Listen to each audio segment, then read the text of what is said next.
khususnya untuk teman-teman dari HMJ Ekonomi Bisnis Polinela ya. Makasih banyak udah ngasih kesempatan untuk Cicil bisa berpartisipasi sebagai sponsor dan juga sebagai pemateri di webinar kita kali ini. Aku bakal coba langsung share screen ya teman-teman tentang tema yang diminta. Wait. Oke.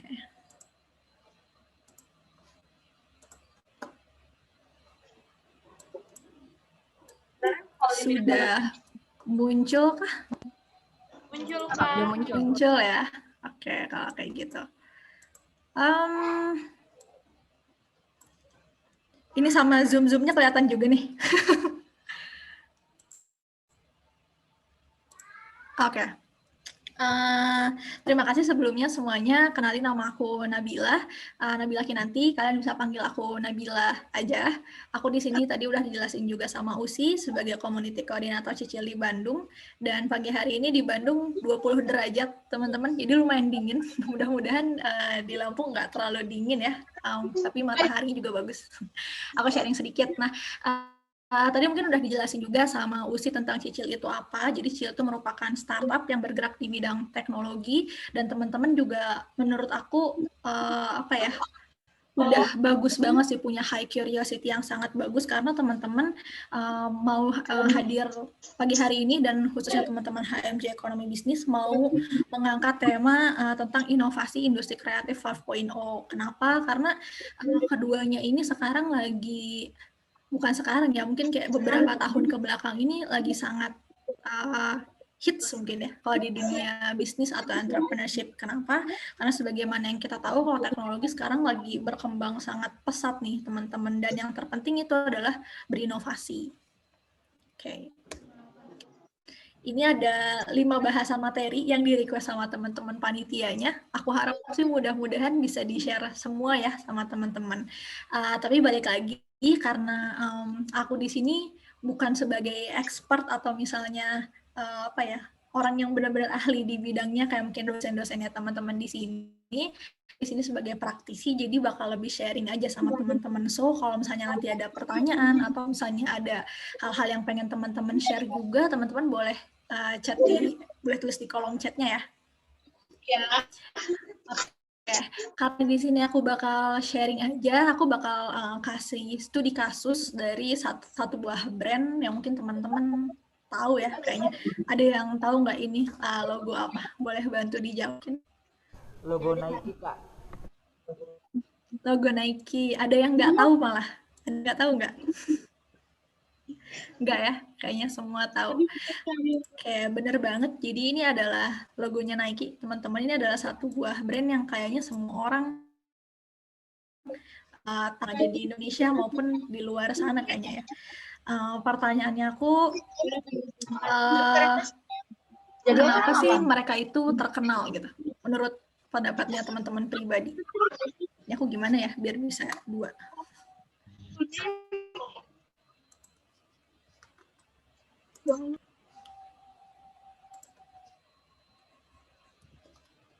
Pengen lihat chatnya tapi aku bingung gimana caranya. Aduh.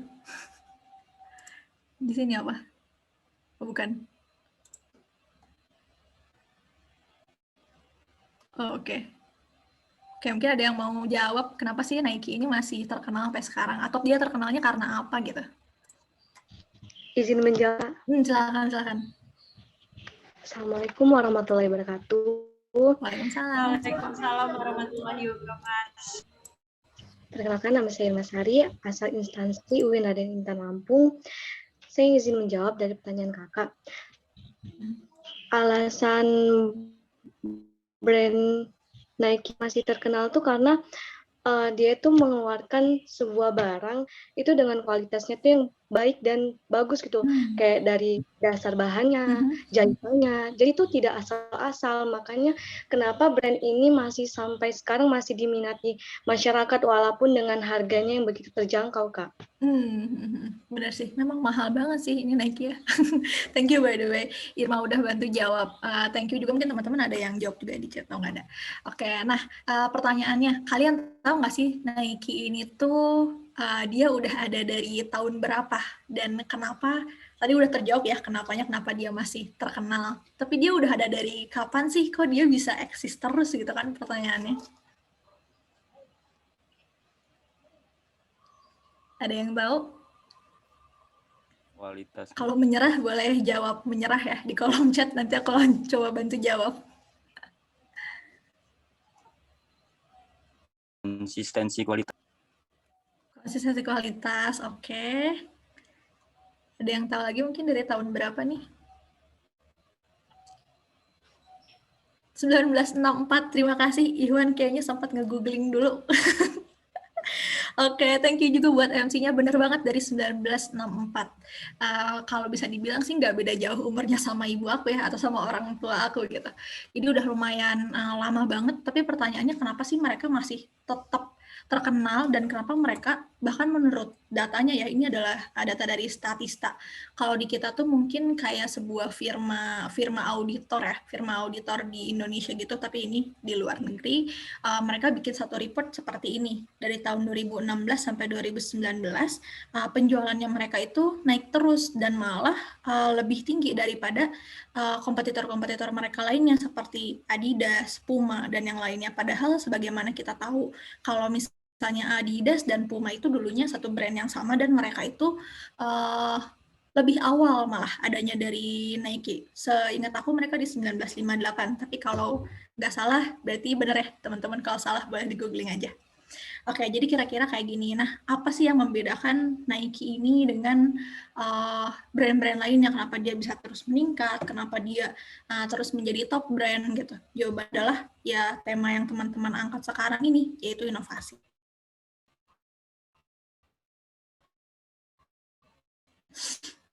Aku pribadi dulu masuk ke dunia startup, aku selalu berpikir kecil gitu. Aku berpikir bahwa kalau inovasi itu adalah apa ya? Inovasi itu adalah harus membuat sesuatu yang baru. Padahal bayangin aja ya, kita kan sekarang ada di tahun 2021. Kalau kita tarik ke tahun 2000 aja itu udah ada 21 tahun ke belakang. 21 tahun ke belakang sepertinya kalau satu hari, ya setiap satu hari itu ada satu inovasi baru. Apakah mungkin kita yang misalnya baru lahir di hari ini bisa membuat sesuatu yang benar-benar baru, yang benar-benar otentik, yang belum pernah dilakuin sama semua orang di dunia ini gitu? Kayaknya sih enggak ya. Mungkin kalaupun ada perubahannya mungkin hanya kecil gitu kalaupun ada. Nah, ternyata inovasi itu tidak seperti itu cara pandangnya. Inovasi ini adalah bagaimana kita terus bisa menyesuaikan diri kita dengan kebutuhan dari komunitas kita, dari society atau dari masyarakat gitu. Yang tadi dibilang sama Irma, kenapa? Karena produk-produknya itu baik, karena produk-produknya itu sesuai dengan kebutuhan. Nah, yang lebih tepatnya mungkin itu ya, sesuai dengan kebutuhan oleh marketnya atau consumernya. Di tahun 2017, Nike Incorporation alias perusahaannya ya, PT-nya kalau kita PT Nike mungkin ya. Dia tuh bikin pengumuman, katanya dia bakal bikin sebuah strategi baru namanya Consumer Direct Offense, di mana dia bakal bikin satu strategi yang langsung atau ya langsung ke customer-nya. Jadi customer-nya tuh benar-benar bisa langsung ngerasain perubahannya si Nike ini. Dan dia tuh dan Nike sendiri dia mengumumkan ini di websitenya sendiri ke banyak pihak, ke konsumernya juga ke stakeholders-nya. Stakeholders itu adalah pemegang saham, terus juga mungkin direktur-direkturnya, terus juga pihak-pihak lainnya seperti retailer atau misalnya bisnis partnernya mereka atau bisnis strategisnya mereka. Pokoknya mereka dengan berani bilang bahwa nih aku punya strategi baru nih yang pengen aku keluarin. Kenapa sih mereka bisa seberani itu gitu ya? Pertanyaannya kayak kenapa mereka mau berubah gitu? Padahal mereka juga udah jadi brand yang besar. Mereka udah siapa sih yang nggak tahu Nike gitu ya? Tadi teman-teman juga semuanya jawab. Tapi kenapa mereka masih mau berubah atau berinovasi? Sebelum ke situ, strateginya mereka itu, si Consumer Direct Offense ini, mereka namain triple double strategy. Halo? Oh, oke, mungkin kepencet ya. Mereka namain Consumer Direct Offense ini triple double strategy. Maksudnya apa? Maksudnya mereka itu berfokus ke tiga tiga ranah utama, yaitu innovation, direct, and speed, dan mereka ingin ngembangin ketiganya ini 2 kali lebih cepat daripada yang sebelumnya mereka lakuin.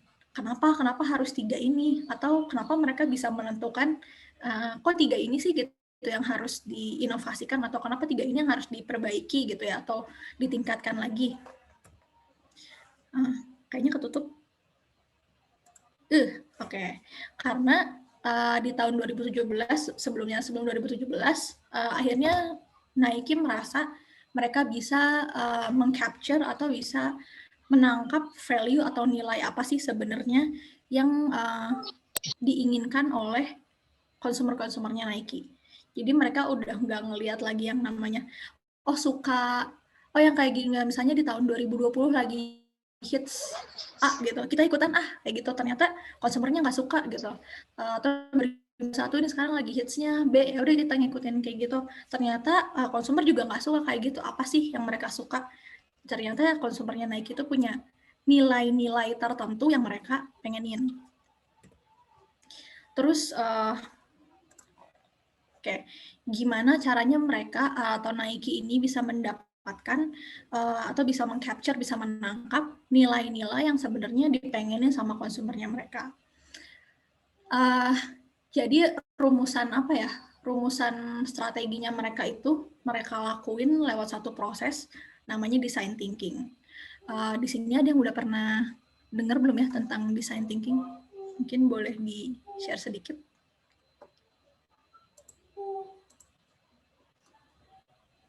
Atau belum ada? Kenapa buahnya ini? Halo.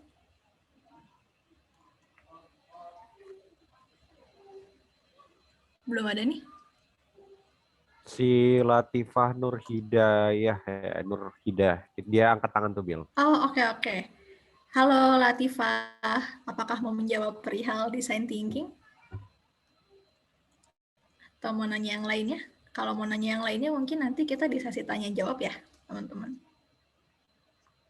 Oke, berhubung nggak ada yang jawab, aku langsung lanjutin ya, teman-teman. Mungkin ini baru buat teman-teman, mungkin juga enggak. Jadi kalau misalnya ada yang udah tahu terus mau sharing juga, boleh ya sharing aja di kolom chatnya. Jadi mereka tuh pakai satu buah strategi atau metodologi namanya design thinking. Next, oke. Design thinking ini bukan sesuatu yang baru sebenarnya. Seperti namanya ya, desain gitu. Jadi awal mulanya design thinking ini tuh diterapkan oleh mereka yang punya latar belakang pendidikan desain, baik itu desain interior atau desain apapun itu ya, pokoknya mereka memang menggunakan yang namanya design thinking ini. Kenapa? Karena pendekatan design thinking ini adalah bagaimana desain atau rancangan seseorang itu bisa disesuaikan dengan nilai gunanya. Which is sebenarnya itu kan ya yang harusnya kita terapkan di semua di hampir banyak hal di dunia ini gitu. Kayak kita pengen jadi orang yang bergunanya buat siapa gitu, kita harus mikirkan kayak rancangannya seperti ini kalau misalnya kita pengen berguna untuk A gitu. Begitu juga dengan ketika kita mengembangkan sebuah bisnis, sebenarnya bisnis ini tuh untuk siapa sih? Kalau misalnya bisnis ini hanya untuk aku sendiri tapi ternyata orang lain nggak butuh, nah kita kan harus bertanya lagi ya, apakah ada urgensinya gitu. Nah, akhirnya design thinking ini diadaptasi oleh banyak perusahaan, terutama startup juga. Jadi dicicil juga kita mempelajari dan melalui proses ini sebenarnya ketika merumuskan produk-produk baru atau program-program baru dengan yang namanya design thinking ini. Aku bakal bahas sedikit aja tentang design thinking-nya, teman-teman. Jadi untuk flow-nya sendiri, design thinking ini ada 5. Yang pertama itu empathize atau berempati. Jadi balik lagi, kita harus tahu dulu nih, core bisnis atau inti bisnisnya kita itu sebenarnya akan kita berikan untuk siapa sih? Pertanyaannya adalah, who are my users? Siapakah pengguna atau konsumer produknya kita, atau siapakah konsumernya Nike gitu. Terus what matters to this person? Apa sih yang menurut mereka itu penting untuk mereka sendiri gitu. Kalau kita mungkin ya di tugas-tugas ditanya kayak siapakah pengguna dari Nike? Mungkin kita kita cuma tulis namanya aja atau misalnya apa ya, backgroundnya secara singkat gitu. Kalau di sini mereka take it to another level. Jadi mereka benar-benar menggali lebih dalam lagi tentang pertanyaan ini. Gitu. Terus yang kedua adalah define atau mendefinisikan. Mendefinisikannya itu adalah kita jadi tahu, setelah kita tahu penggunanya kita siapa, next-nya kita bisa tahu juga hal-hal apa sih yang sebenarnya mereka butuhkan dan insight apa yang bisa kita dapatkan gitu dari pendapatnya mereka, dari keluh kesahnya mereka, dari masalahnya mereka. Yang ketiga, nah ini nih fungsinya kita sebagai manusia gitu ya, kita harus berideasi, berpikir atau sebutnya brainstorming. Biar apa? Biar kita bisa memberikan solusi untuk masalah-masalah dari usernya kita gitu. Terus yang keempat adalah prototype. Bahkan brand sekelas Nike juga mereka ketika punya ide dan misalnya sudah divalidasi oleh data-data, mereka nggak langsung bikin produknya nih teman-teman. Waktu itu aku pernah diceritain tentang proses prototyping ini, katanya kayak gini, kalau misalnya kalian mau bikin rumah makan Padang, kalian coba aja dulu bikin rendangnya, terus dijual katanya gitu. Ada yang beli nggak? Jangan bikin rumah makan Padangnya dulu, jangan bikin restorannya dulu gitu. Terus nanti nggak ada yang beli. Nah itu benar banget. Jadi coba dari kecil dulu, terus nanti kita lihat apa sih hasilnya seperti apa gitu. Atau yang keempat atau yang terakhir ya, yaitu tes. Nah setelah kita bikin satu, kalau kami tarik 3 kan dulu kan masih bisa tarik 3 loh Kak, ke pasar malam. jangan kepencet lagi. Apa kan kita depan kan cuma dari belakang. Boleh bantu di mute sama panitia. Karena mungkin aku kan kita suka dulu ke pasar malam. Makanya ada nama-nama itu di kamar belakang itu. Mungkin untuk teman-teman bisa menonaktifkan audionya ya. Oke, boleh dilanjut? Lanjut aja Kak, nggak apa-apa. Oke, sip. Nah, di yang terakhir baru tes alias dicoba. Tadi kalau misalnya udah tahu idenya seperti apa, diprototipekan, terus dites gitu. Untuk apa sih dites? Ya biar kita dapat feedback, baik itu dari kita sendiri maupun dari teman-temannya kita. Aku coba breakdown satu-satu ya, teman-teman. Di 2 tahap yang pertama nih, ada empathize dan define. Empathize itu bisa kita ambil dua pertanyaan utamanya adalah yang 2 ini, who are my users atau siapakah pengguna produk saya. Lalu yang kedua, what matters to this person, apa sih yang sebenarnya tuh berpenting gitu untuk mereka. Kita tuh bisa mendapatkan data-data ini, nggak cuma namanya aja, tapi kita bisa tahu juga misalnya dia umurnya berapa, terus dia laki-laki atau perempuan, dia pekerjaannya apa, statusnya, dia tinggal di mana, terus juga di sini juga kalian bisa lihat ya ada motivation, sebenarnya apa sih yang menurut yang bisa memotivasi dia, kayak achievement-nya, terus juga growth atau pertumbuhannya, sosial, dia ada di komunitas yang mana, terus juga goals, apa aja harapan dia yang ingin dia capai. Terus ada frustrations juga. Frustrations ini adalah gap ya, teman-teman. Jadi kayak kita punya mimpi, misalnya aku tahun ini pengen kuliah S2 beasiswa gitu. Amin. Frustrationsnya adalah aku nggak tahu nih ada beasiswa apa misalnya di di tahun ini, dan aku nggak tahu cara dapatinnya atau cara cari infonya gimana. Misalnya kayak gitu.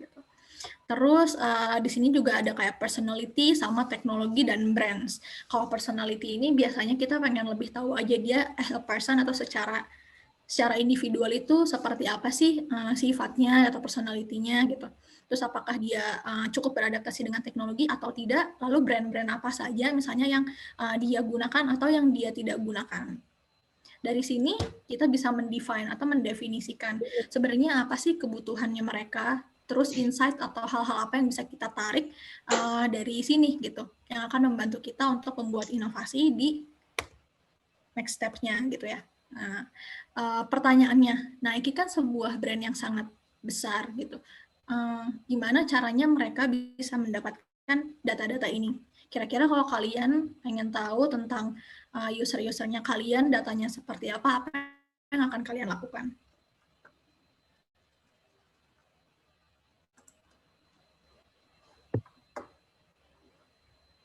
Oke teman-teman, mungkin ada yang mau jawab via chat atau via audio boleh, raise hand boleh. Teman-teman nggak apa-apa. dipotong untuk ngejawab pertanyaan ya, bukan dipotong untuk yang lain-lain. Oke. Oke, karena mungkin nggak ada nih, mungkin nanti Oke. bakalan ada. Oke, kalau kayak gitu.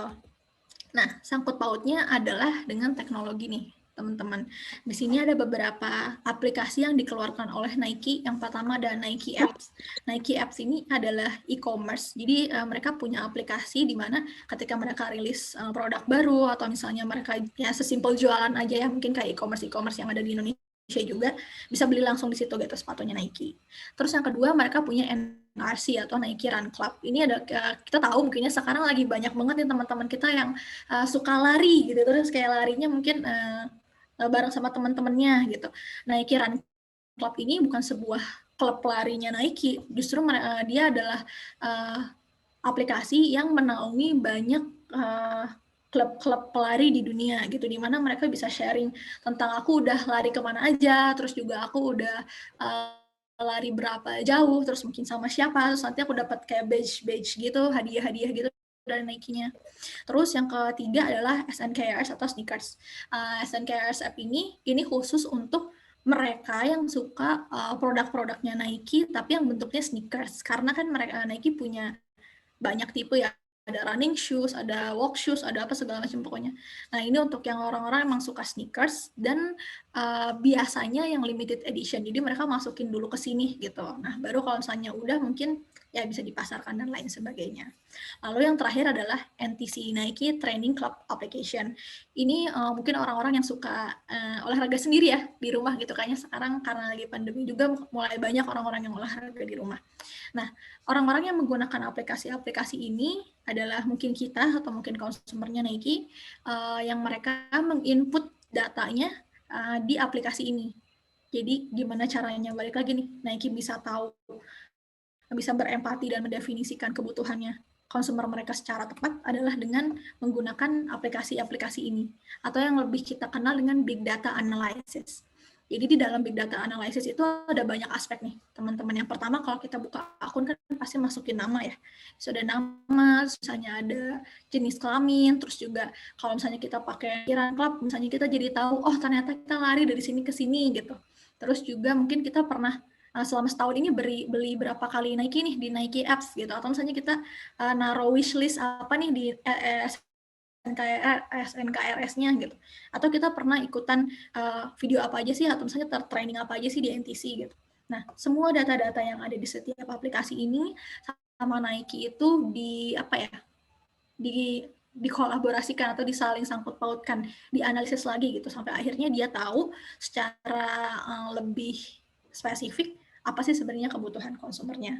Tapi itu salah satu ya, teman-teman, itu yang bisa dibilang mungkin terkait dengan industri 5.0 ini atau perkembangan digital, karena sebenarnya untuk survei ini juga masih banyak metodologi yang bisa digunakan. Oke, next. Setelah mereka tahu siapa, data-datanya tersebut sudah terkumpul, terus juga sudah terdefinisikan kebutuhannya apa, nah mereka akhirnya berideasi atau brainstorm nih, sebenarnya inovasi apa sih yang bisa kita buat. Let's say misalnya dari 1.000 data pengguna, ternyata 1.000 itu tuh bisa dikelompokkan ke 100 kelompok, dan dari 100 kelompok itu yang benar-benar urgent misalnya ada 10 kelompok. Nah dari situ kita akan di dalam design thinking proses ini, kita akan menggunakan yang namanya double diamond design process. Double diamond design process ini kayak apa? Sebenarnya ini kayak kayak berpikir secara umumnya aja ya. Misalnya, atau bahasa Indonesianya tuh berpikir induktif dan deduktif. Jadi misalnya gini, kita punya 10 problem statement. Tadi kan dari 1.000 orang, akhirnya kita dapat 10 permasalahan utama nih. Dari 10 itu mungkin kita mau menyelesaikan satu persatu, atau 10-10-nya mungkin boleh, tapi kita coba satu dulu misalnya. Nah, dari satu ini, kita akan meminta tim kita itu untuk berpikir secara luas dulu, atau diverging kayak gini ya. Set gitu. Ayo kita kembangkan lagi kira-kira dari masalah ini, solusi-solusi apa aja sih yang bisa kita kembangkan gitu. Jadi mereka research dulu. Set dikembangin pokoknya sebanyak-banyaknya. Setelah dikumpulkan sebanyak-banyaknya ide-idenya, nanti mereka akan mengerucutkan lagi, oh ternyata dari ide sebanyak ini bisa dikelompokkan lagi nih ide-idenya gitu. itu mengerucut lagi jadi kecil lagi gitu, yang dimana mereka mendapatkan insight akhirnya, oh ternyata ada beberapa yang sama, dan akhirnya juga mendapatkan specific problem, dimana kita mulai mengeliminasi lagi, oh ternyata ini tidak terlalu penting, atau misalnya ini harusnya masuk ke kategori yang lain kayak gitu.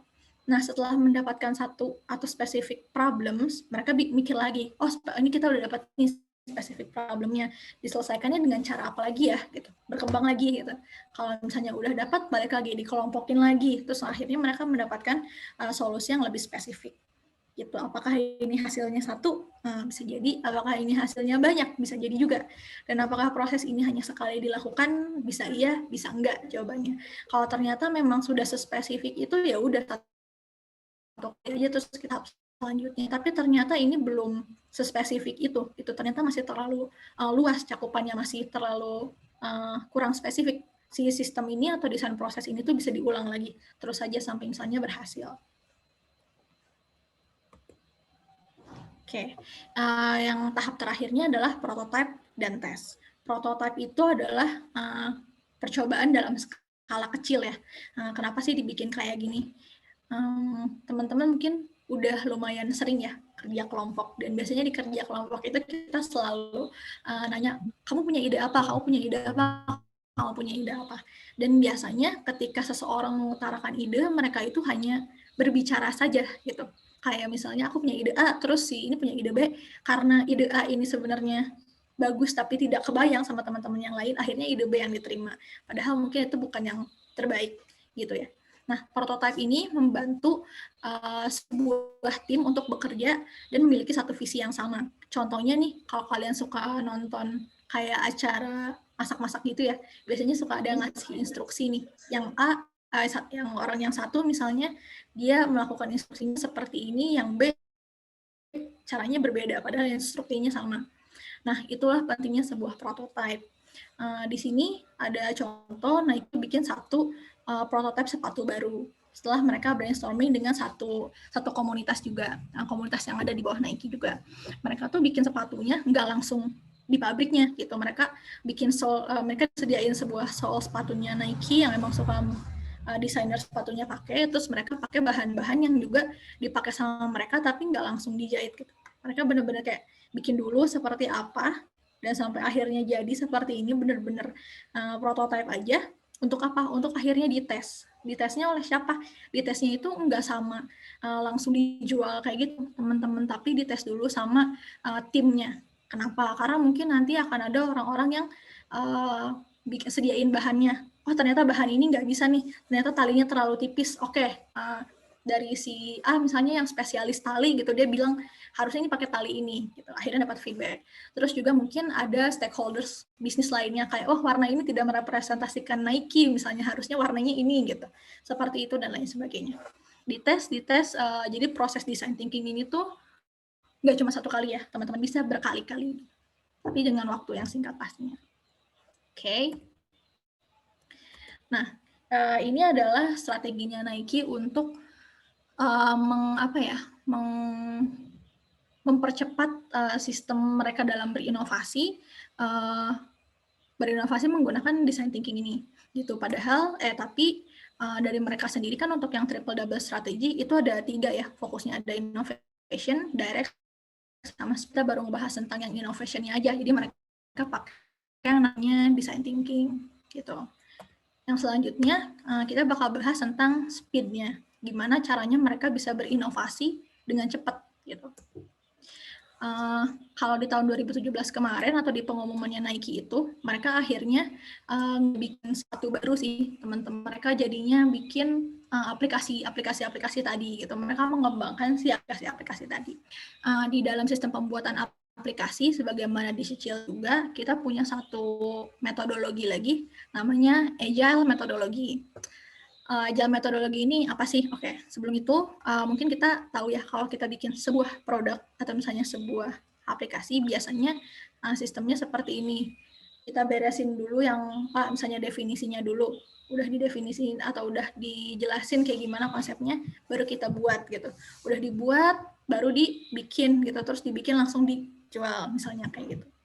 Nah, kalau di strata disebutnya waterfall methodology. Sementara kalau agile methodology ini ketika kita define, kita build juga gitu. Setelah build, kita define lagi, terus kita release lagi. Jadi terus aja kayak gitu sistemnya. Jadi satu sistem yang tadinya panjang dan lama ini kita lakukan di setiap prosesnya, sehingga ketika rilis itu resikonya lebih kecil yang dihadapi. Gitu teman-teman. Kalau ini kan risknya belum pernah dicoba nih, belum pernah dirilis, jadinya belum pernah dibikin, belum pernah dirilis, jadi nggak tahu bakal kayak gimana.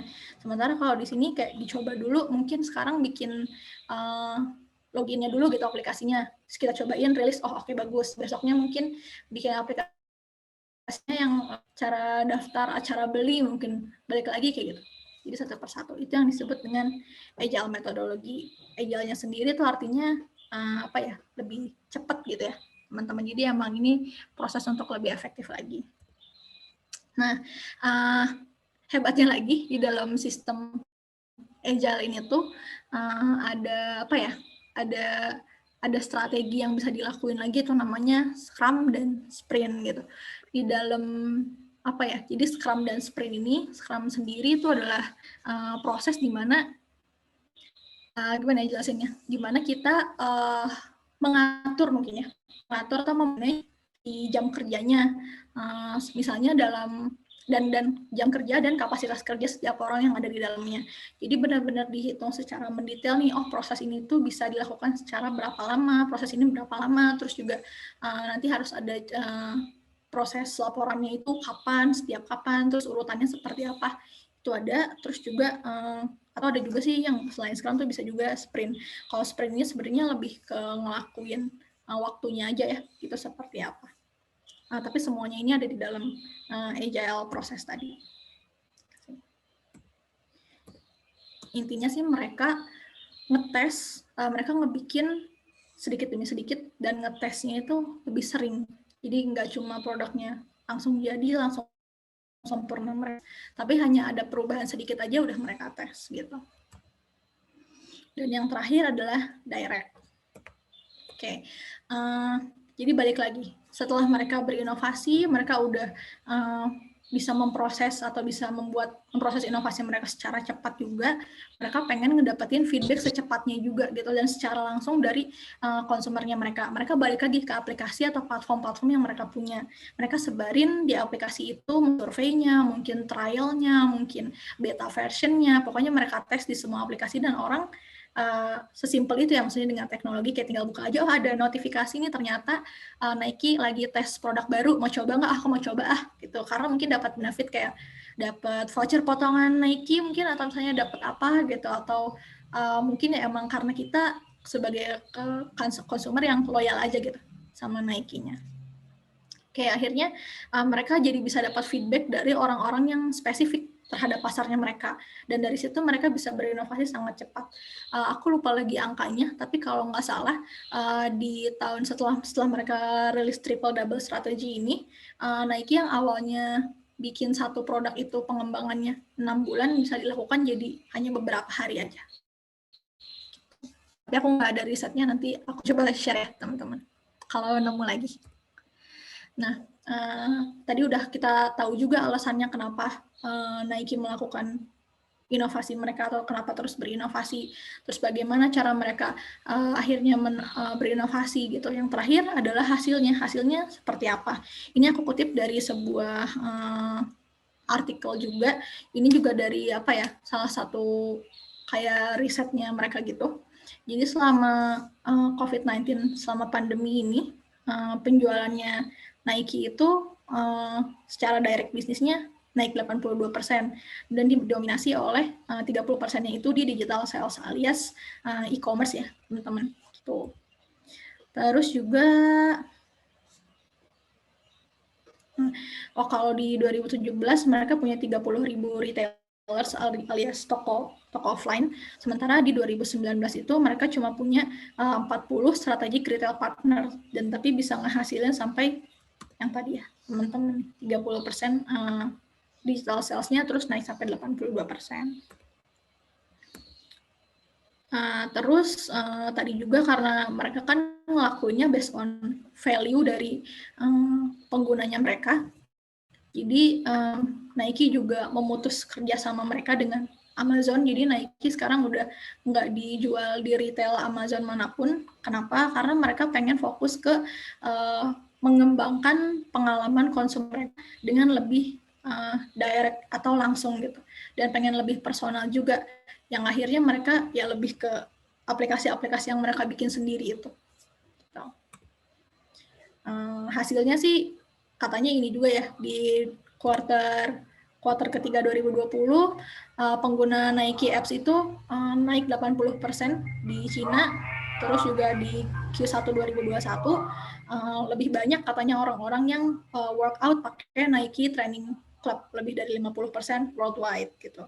Terus untuk Nike Run Club juga selama 4 bulan terus-menerus ada 1 juta orang yang download gitu, dan juga pakai audio guided runs. Jadi kalau teman-teman lari terus pakai Nike Run Club-nya itu ada guided audio guided-nya gitu. Jadi emang ternyata bener nih inovasi yang mereka bikin itu digunakan dengan baik oleh konsumennya mereka karena sudah dipersonalisasi.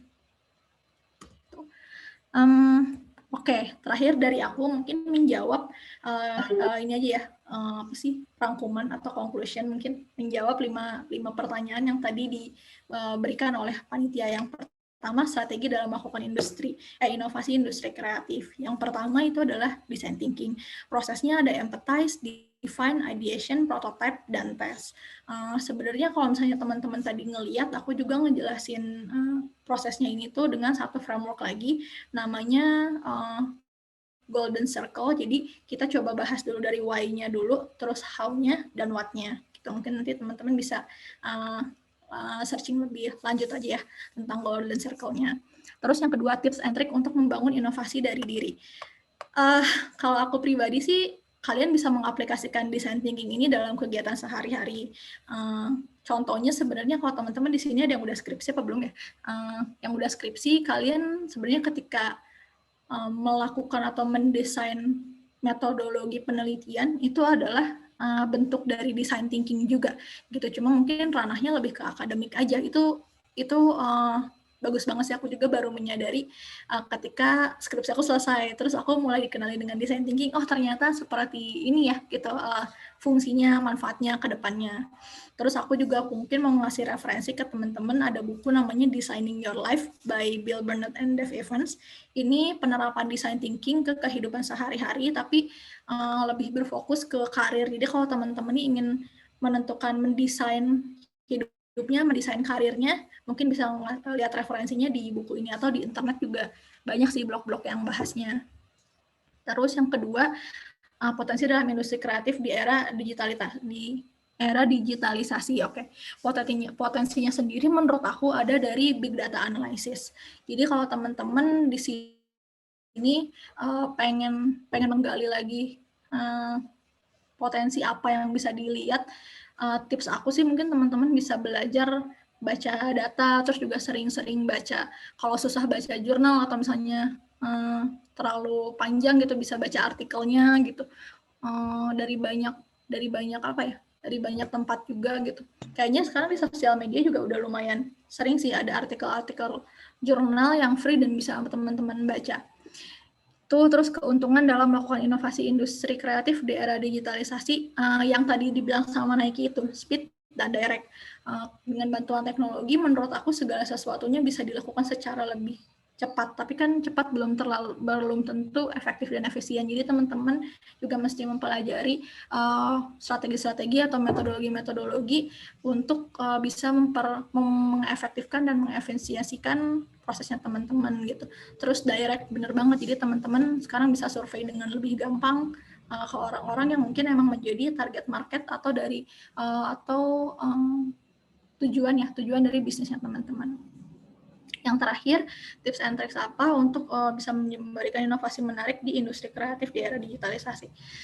Yang pertama dari aku adalah stay curious ya, teman-teman. Jadi kalian mesti terus penasaran gitu sama apa yang terjadi di sekelilingnya kalian. Karena balik lagi kita atau misalnya bisnis yang kita bangun itu harus menyelesaikan sebuah masalah di komunitas kita atau di lingkungan kita, karena ya itulah kenapa kita menjadi sebuah kebutuhan untuk masyarakat. Terus yang kedua dari listening atau yang dari design thinking tadi, empathize ya. Teman-teman harus memahami juga, kita tahu nih ternyata seperti apa masalahnya, udah curious gitu. Kita harus ngedengerin juga, oh ternyata kebutuhannya seperti ini. Yang terakhir adalah start seperti strategi dan sprint ya, idenya jangan sampai matang banget dulu, justru kalau udah ada idenya coba aja dulu. Jadi misalnya ada kesalahan, saya perbaiki secara kembangin lagi, mungkin nanti teman-teman bisa coba lihat aja ya untuk referensi-referensi, siapa tahu curious tuh tentang detailnya tadi ya. Sekali lagi makasih banyak teman-teman semuanya udah nyempetin waktunya nih di hari Minggu ini yang mungkin bisa dipakai untuk istirahat, malah jadi datang ke sini. Mudah-mudahan ada ilmu yang bisa didapetin ya sama teman-teman. Thank you. Oke, thank you Kak Nabila untuk presentasi atau materi di webinar kali ini. Tadi maaf banget, Usi belum ngasih tahu ya salah satu peraturan atau mungkin aturan-aturan dari webinar. Jadi buat teman-teman bisa nih langsung aja tanya-tanya kalau misalkan ada pertanyaan yang kurang jelas dari presentasi atau materi yang udah disampaikan sama Kak Nabila. Boleh raise hand, boleh langsung raise hand dulu, nanti bakalan dipanggil, baru kalian boleh unmute dan juga langsung on cam ya. Atau kalau misalkan kalian malu boleh langsung chat aja, nggak apa-apa. Buat teman-teman dari Polinella atau mungkin dari teman-teman lain nih, tadi ada banyak ya, kalau misalkan dia lihat ada dari UIN, ada dari Unila juga, boleh langsung ditanya aja soal materi yang sekarang membangun industri kreatif 5.0. UIN Real, Irma Sari ya dari UIN. Oke, Irma mau tanya langsung atau dibacain aja? Boleh ditanya langsung, Irma?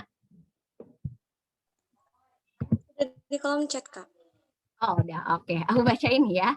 Jadi pertanyaannya, Kak Nabila, katanya di dalam design thinking ini, gimana penerapan di dalam digital business? Sekian dan terima kasih. Oke, boleh langsung dijawab, Kak Nabila?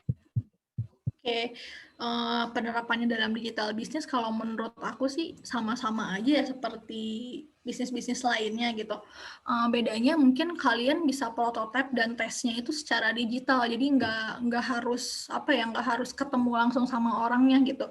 Contohnya seperti apa? Kalian bisa prototypingnya itu misalnya lewat aplikasi. Misalnya kalian mau jualan online gitu, kalian kan bisa ngetes dulu nih pakai akun Instagram gitu, nggak harus langsung ketemu usernya kalian terus jual barangnya kan gitu. Terus mungkin dapat feedback dari mereka, feedbacknya juga kalian bisa kumpulin misalnya lewat Google Form atau misalnya lewat form apalagi ya, mungkin yang lebih expert lagi yang bisa menganalisa kata-kata, terus juga mungkin data-data umur dan sebagainya. Kayak gitu sih, karena kalau dalam prosesnya si design thinking ini tuh bisa dilakukan atau diterapkan di apa ya, di ranah apapun gitu kalau menurut aku nih Irma. Jadi dari mulai awalnya juga empathize-nya mungkin kalau karena kamu pengen fokus ke bisnis digital, kamu masih tahu dulu sebenarnya digitalisasi ini tuh diperluin nggak sih sama calon usernya Irma gitu, atau sama calon user dari bisnisnya Irma. Terus apakah mereka juga cukup cukup familiar dengan teknologinya atau enggak gitu. Nanti kamu bisa masuk ke tahap define-nya. Terus kamu dari situ brainstorm. Di brainstorm itu ada banyak kemungkinan sih, Irma. Kayak misalnya kita awalnya mungkin bisnis digital, ternyata usernya kita nggak butuh bisnis digital gitu. Ternyata mereka butuhnya bukan bisnis digital, tapi ya yang konvensional biasa aja, tapi mungkin lebih nyaman kayak gitu. Atau kalau di startup namanya persevere ya teman-teman. Jadi ada persevere itu di mana kita punya ide, tapi idenya itu ternyata tidak sesuai dengan kebutuhan pasar, terus kita coba edit dikit lah gitu sih Irma. Semoga menjawab ya. Oke, semoga menjawab ya Irma. Gimana, udah puas? Boleh nambah sedikit belum? Bu? Boleh. Silakan, langsung aja. Nah, kan di design thinking ini kan Kak, ada tahap-tahapannya itu, ada 5 tahap. Nah, Betul. nah, menurut Kakak itu yang sering Kakak ketahuin, dari 5 tahap itu paling sulit itu tahap mana sih perusahaan-perusahaan itu melakukannya gitu? Oke. Yang paling sulit ya?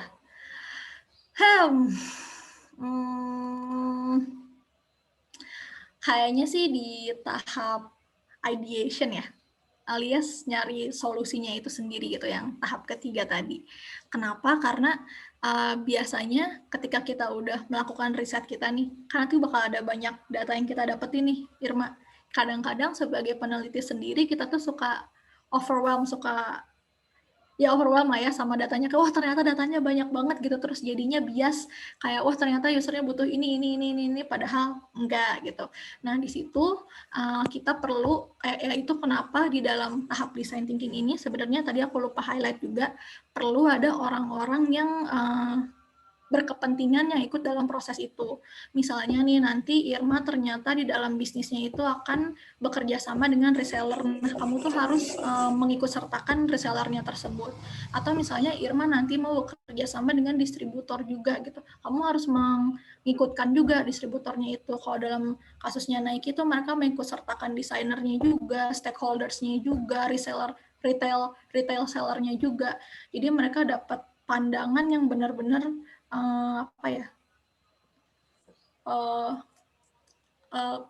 konten tuh apa ya, komplit gitu ya, dari semua aspek yang orang-orang bakal ngerjain tuh ada gitu. Jadi emang si design thinking ini tuh kadang-kadang nggak bisa kita lakuin sendiri sih, Irma. Ya diskusinya hari ini Kak Nabila, dan mungkin teman-teman yang HMJ juga ini materinya relate ya, maksudnya kan tentang ekonomi dan bisnis juga, dimana sekarang banyak banget industri kreatif. Nah sekarang ada lagi pertanyaan ya Kak, tapi sebelumnya aku bacain lagi ya rulesnya biar lebih jelas untuk teman-teman yang nanya. Boleh pakai format yang udah tadi dikasih sama teman-teman yang nanya duluan, instansi, nama, atau mungkin kalian sebutin dulu nama kalian, dari mana, baru pertanyaannya lewat fitur chat. Nanti baru raise hand atau open mic. Nah, abis itu kalian yang hadirin webinar dari awal sampai akhir itu harus nge-screenshot ya ketika webinar berlangsung, dan kehadiran peserta itu bakal dipantau lewat link presensi atau absensi. Nanti bakal aku bagiin linknya, oke? Habis itu juga teman-teman setelah nanti sampai di sesi terakhir, teman-teman itu nggak boleh keluar dari room Zoom meeting dulu ya. Jadi udah selesai nggak boleh keluar dulu teman-teman, karena itu bakal dilaksanain sesi foto bersama ya. Jadi harus dipantengin sampai akhir, oke? Ya udah, kalau gitu lanjut lagi Kak Nabila ya. Ini udah ada banyak banget pertanyaannya. Oke, aku mulai dulu dari Hanifah Safitri dari Polinela ya, Politeknik Negeri Lampung. Gimana cara nge-branding produk kita, dan gimana cara ngoptimalin teknologi yang udah semakin maju untuk perkembangan produk kita, Kak? Satu hal lagi, gimana cara kita untuk tetap bertahan dengan branding produk? Nah, ini boleh nih Kak pertanyaannya, bagus. Gimana tuh Kak, kira-kira kenapa? Oke, kalau ini emang lebih ke marketingnya ya, kalau kayak gitu. Nah, yang pertama gimana cara branding produk? Gimana cara membranding produk kita?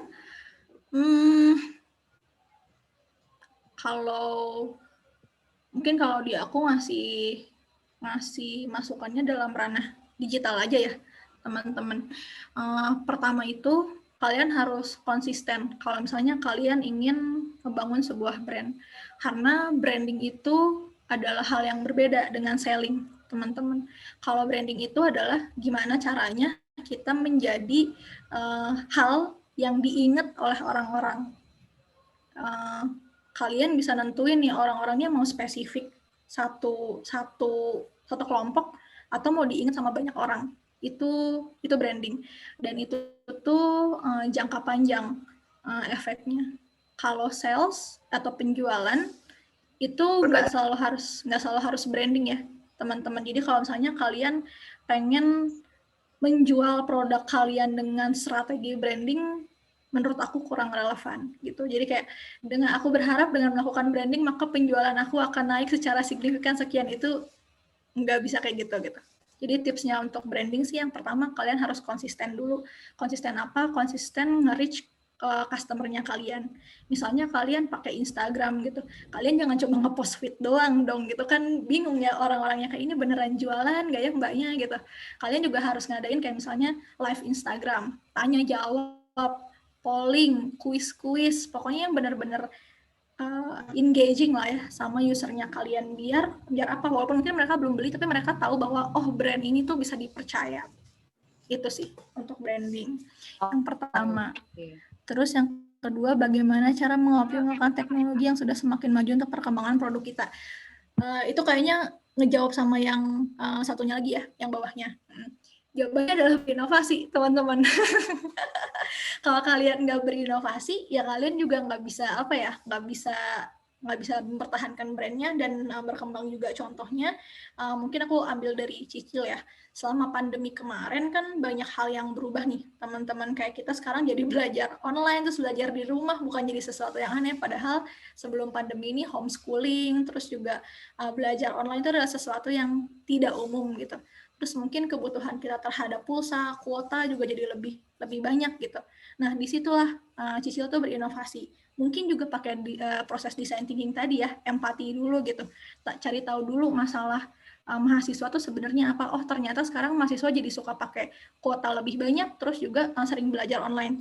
Dari situ Cicil bikin inovasi baru, yaitu bikin ngeluarin produk namanya cicil pulsa atau cicil kuota, dan juga cicil belajar, di mana mahasiswa itu bisa cicil pulsa dan kuota. Jadi kalian kalau misalnya lagi malam-malam nih, ternyata habis kuota, itu nggak harus ke warung dulu keluar, teman-teman, mungkin serem ya gitu. Jadi bisa langsung lewat cicil aja. Sama juga kalau misalnya sekarang nih kalian kepo belajar tentang design thinking, ini aku harus nyari dari mana? Kalian bisa buka aja di Cicil Belajar. Di situ juga ada kursus-kursus tentang design thinking atau misalnya tentang bisnis, proses bisnis dan lain sebagainya. Itu adalah sebuah usaha yang bisa kita lakukan untuk berinovasi agar bisa tetap bertahan gitu dan beradaptasi juga sih dengan teknologi. Jawab ya Hanifah. Oke, semoga kejawab ya. Hanifah mungkin udah puas ya sama jawaban dari Kak Nabila, karena tadi juga ada yang applicable juga ya Kak ya, di Cicil pasti applicable dong ya. Nah, anyway tadi ada yang udah raise hand, Kak Juli Irwanto. Boleh. Halo Juli. Iya, Luka. Gitu. Ya, saya ingin bertanya Kak mengenai mungkin ini ya. Saya mengangkat topik masalah dari salah satu brand outdoor di Indonesia, yaitu dari PT Edger atau Edger Multi Product Industry. Kan beberapa bulan lalu mungkin kalau menyimak itu ada suatu blunder lah kalau bisa dikatakan, masalah salah satu YouTubers mereview produk dari Edger, tetapi dari pihak Edger sendiri itu bukannya mengapresiasi, tetapi malah mengirimkan surat keberatan dari review tersebut yang mengatakan, yang intinya kualitas dari review itu kurang dan bisa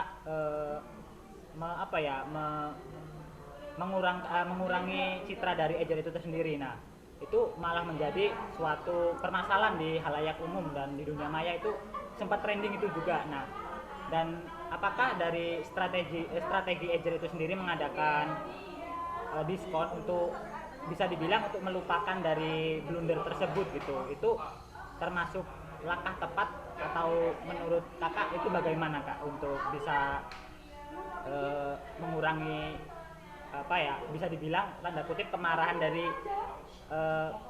pengguna setia dari yang Edger tersebut, sedangkan Edger tersebut juga kan sudah dibentuk bertahun-tahun sehingga bisa dikatakan sebagai top perusahaan platform peralatan outdoor tertinggi di Indonesia yang saya tahu gitu. Jadi itu bisa jadi permasalahan yang cukup berat di sisi perusahaan Edger itu.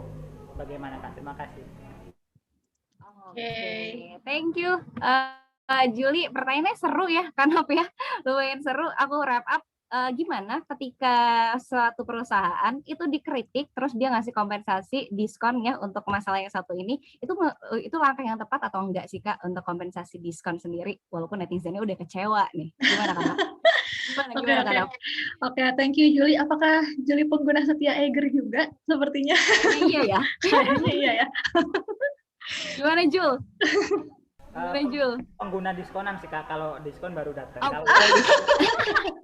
Dia yang kena ya, dia yang kena kompensasi ceritanya. Gimana Oke. nih Kak? Oke. Mungkin kalau dari aku pakai jawabannya netral aja ya, karena kita dari brand lain juga nih ya. Pertama, kasus ini tuh kayaknya bukan yang pertama di dunia. Jadi aku pernah baca buku juga namanya The Lean Startup. Jadi emangnya startup ini bukan sebuah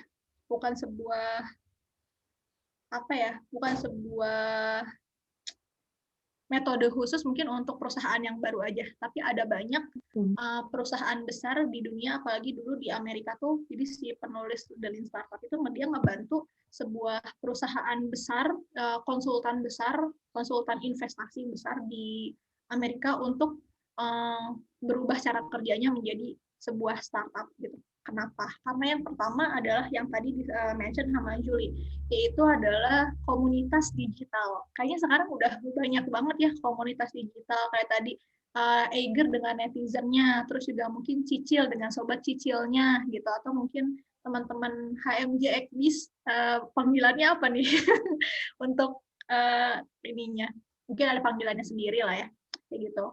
Kita lupa bahwa di era yang sudah serba digital ini, orang-orang juga jadi punya kebebasan untuk mengutarakan pendapatnya mereka, dan tidak menutup kemungkinan bahwa brand-brand yang sudah besar yang awalnya bukan digital native, ya kita lihat misalnya Eiger kan awalnya offline store ya teman-teman, retail gitu. Mungkin baru sekarang mereka merambah ke e-commerce, terus juga mungkin ada di Tokopedia dan lain sebagainya gitu. Sementara kalau Cicil yang awalnya emang dari ranahnya fintech ya, teknologi keuangan, kita emang sudah beradaptasi dengan teknologinya itu. Kalau yang bisa aku tanggapi sih pertama yaitu karena kurangnya mereka beradaptasi ke era digital, nggak cuma teknologinya aja, tapi juga komunitasnya secara luas gitu. Sekarang kan kita ya tadi gitu yang review bisa siapa aja. Mereka belum paham bahwa sebenarnya branding itu ada banyak strateginya, nggak perlu semuanya dilakuin sama sebuah company aja. Terus tadi pertanyaannya dari Juli, apakah diskon itu menjadi satu jawaban yang tepat? Wah, kalau tepat atau tidak, sepertinya itu bukan tempatnya aku untuk menjawab ya, Juli. Tapi itu adalah sebuah upaya yang menurut aku bisa dilakukan, tanda kutip, dalam langkah bisnisnya mereka, secara bisnis. Karena mungkin teman-teman di sini juga belajar ya, ada kalau kita menjalankan sebuah bisnis itu kan bisa B2B, business to business, dan juga business to consumer gitu. Nah, gimana caranya kita mempertahankan konsumer kita untuk bisa mensupport bisnis kita? Itu bisa dilakukan. Tapi mungkin untuk bisnis to bisnisnya mungkin Eiger ini kerja sama-sama retail yang lain juga atau kayak gimana? Itu juga perlu dikonsiderasi gitu. Apakah diskon jawaban yang tepat? Aku nggak tahu, tapi kalau misalnya dari situ ternyata malah penjualannya naik, ya berarti itu strategi yang bekerja, yang punya works gitu untuk Eiger, karena ternyata emang audiens mereka sukanya diskon mungkin kayak gitu. Tapi yang mesti aku highlight sih adalah keberanian dari perusahaannya ya untuk kayak klarifikasi, terus menjelaskan kayak keterbatasannya mereka itu seperti apa. Menurut aku sih itu sesuatu yang patut dihargai, dan juga balik lagi ke pertanyaannya Hanifah tadi, mempertahankan brandingnya mereka gitu, karena mereka juga harus mempertahankan kualitas dan juga engagement sama konsumernya mereka. Gitu sih, kali Juli bisa dielaborasi. Kita juga. Baik Kak, terima kasih Kak.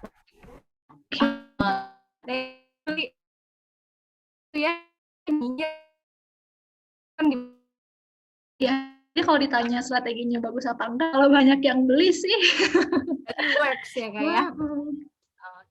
Oke teman-teman, mungkin kita bakal cukupin sesi tanya jawabnya sampai jam 10.20. Jadi satu pertanyaan lagi ya Kak ya. Tapi sebelumnya aku mau ingatkan lagi untuk teman-teman yang belum ngisi absensi nih untuk absensi peserta webinar.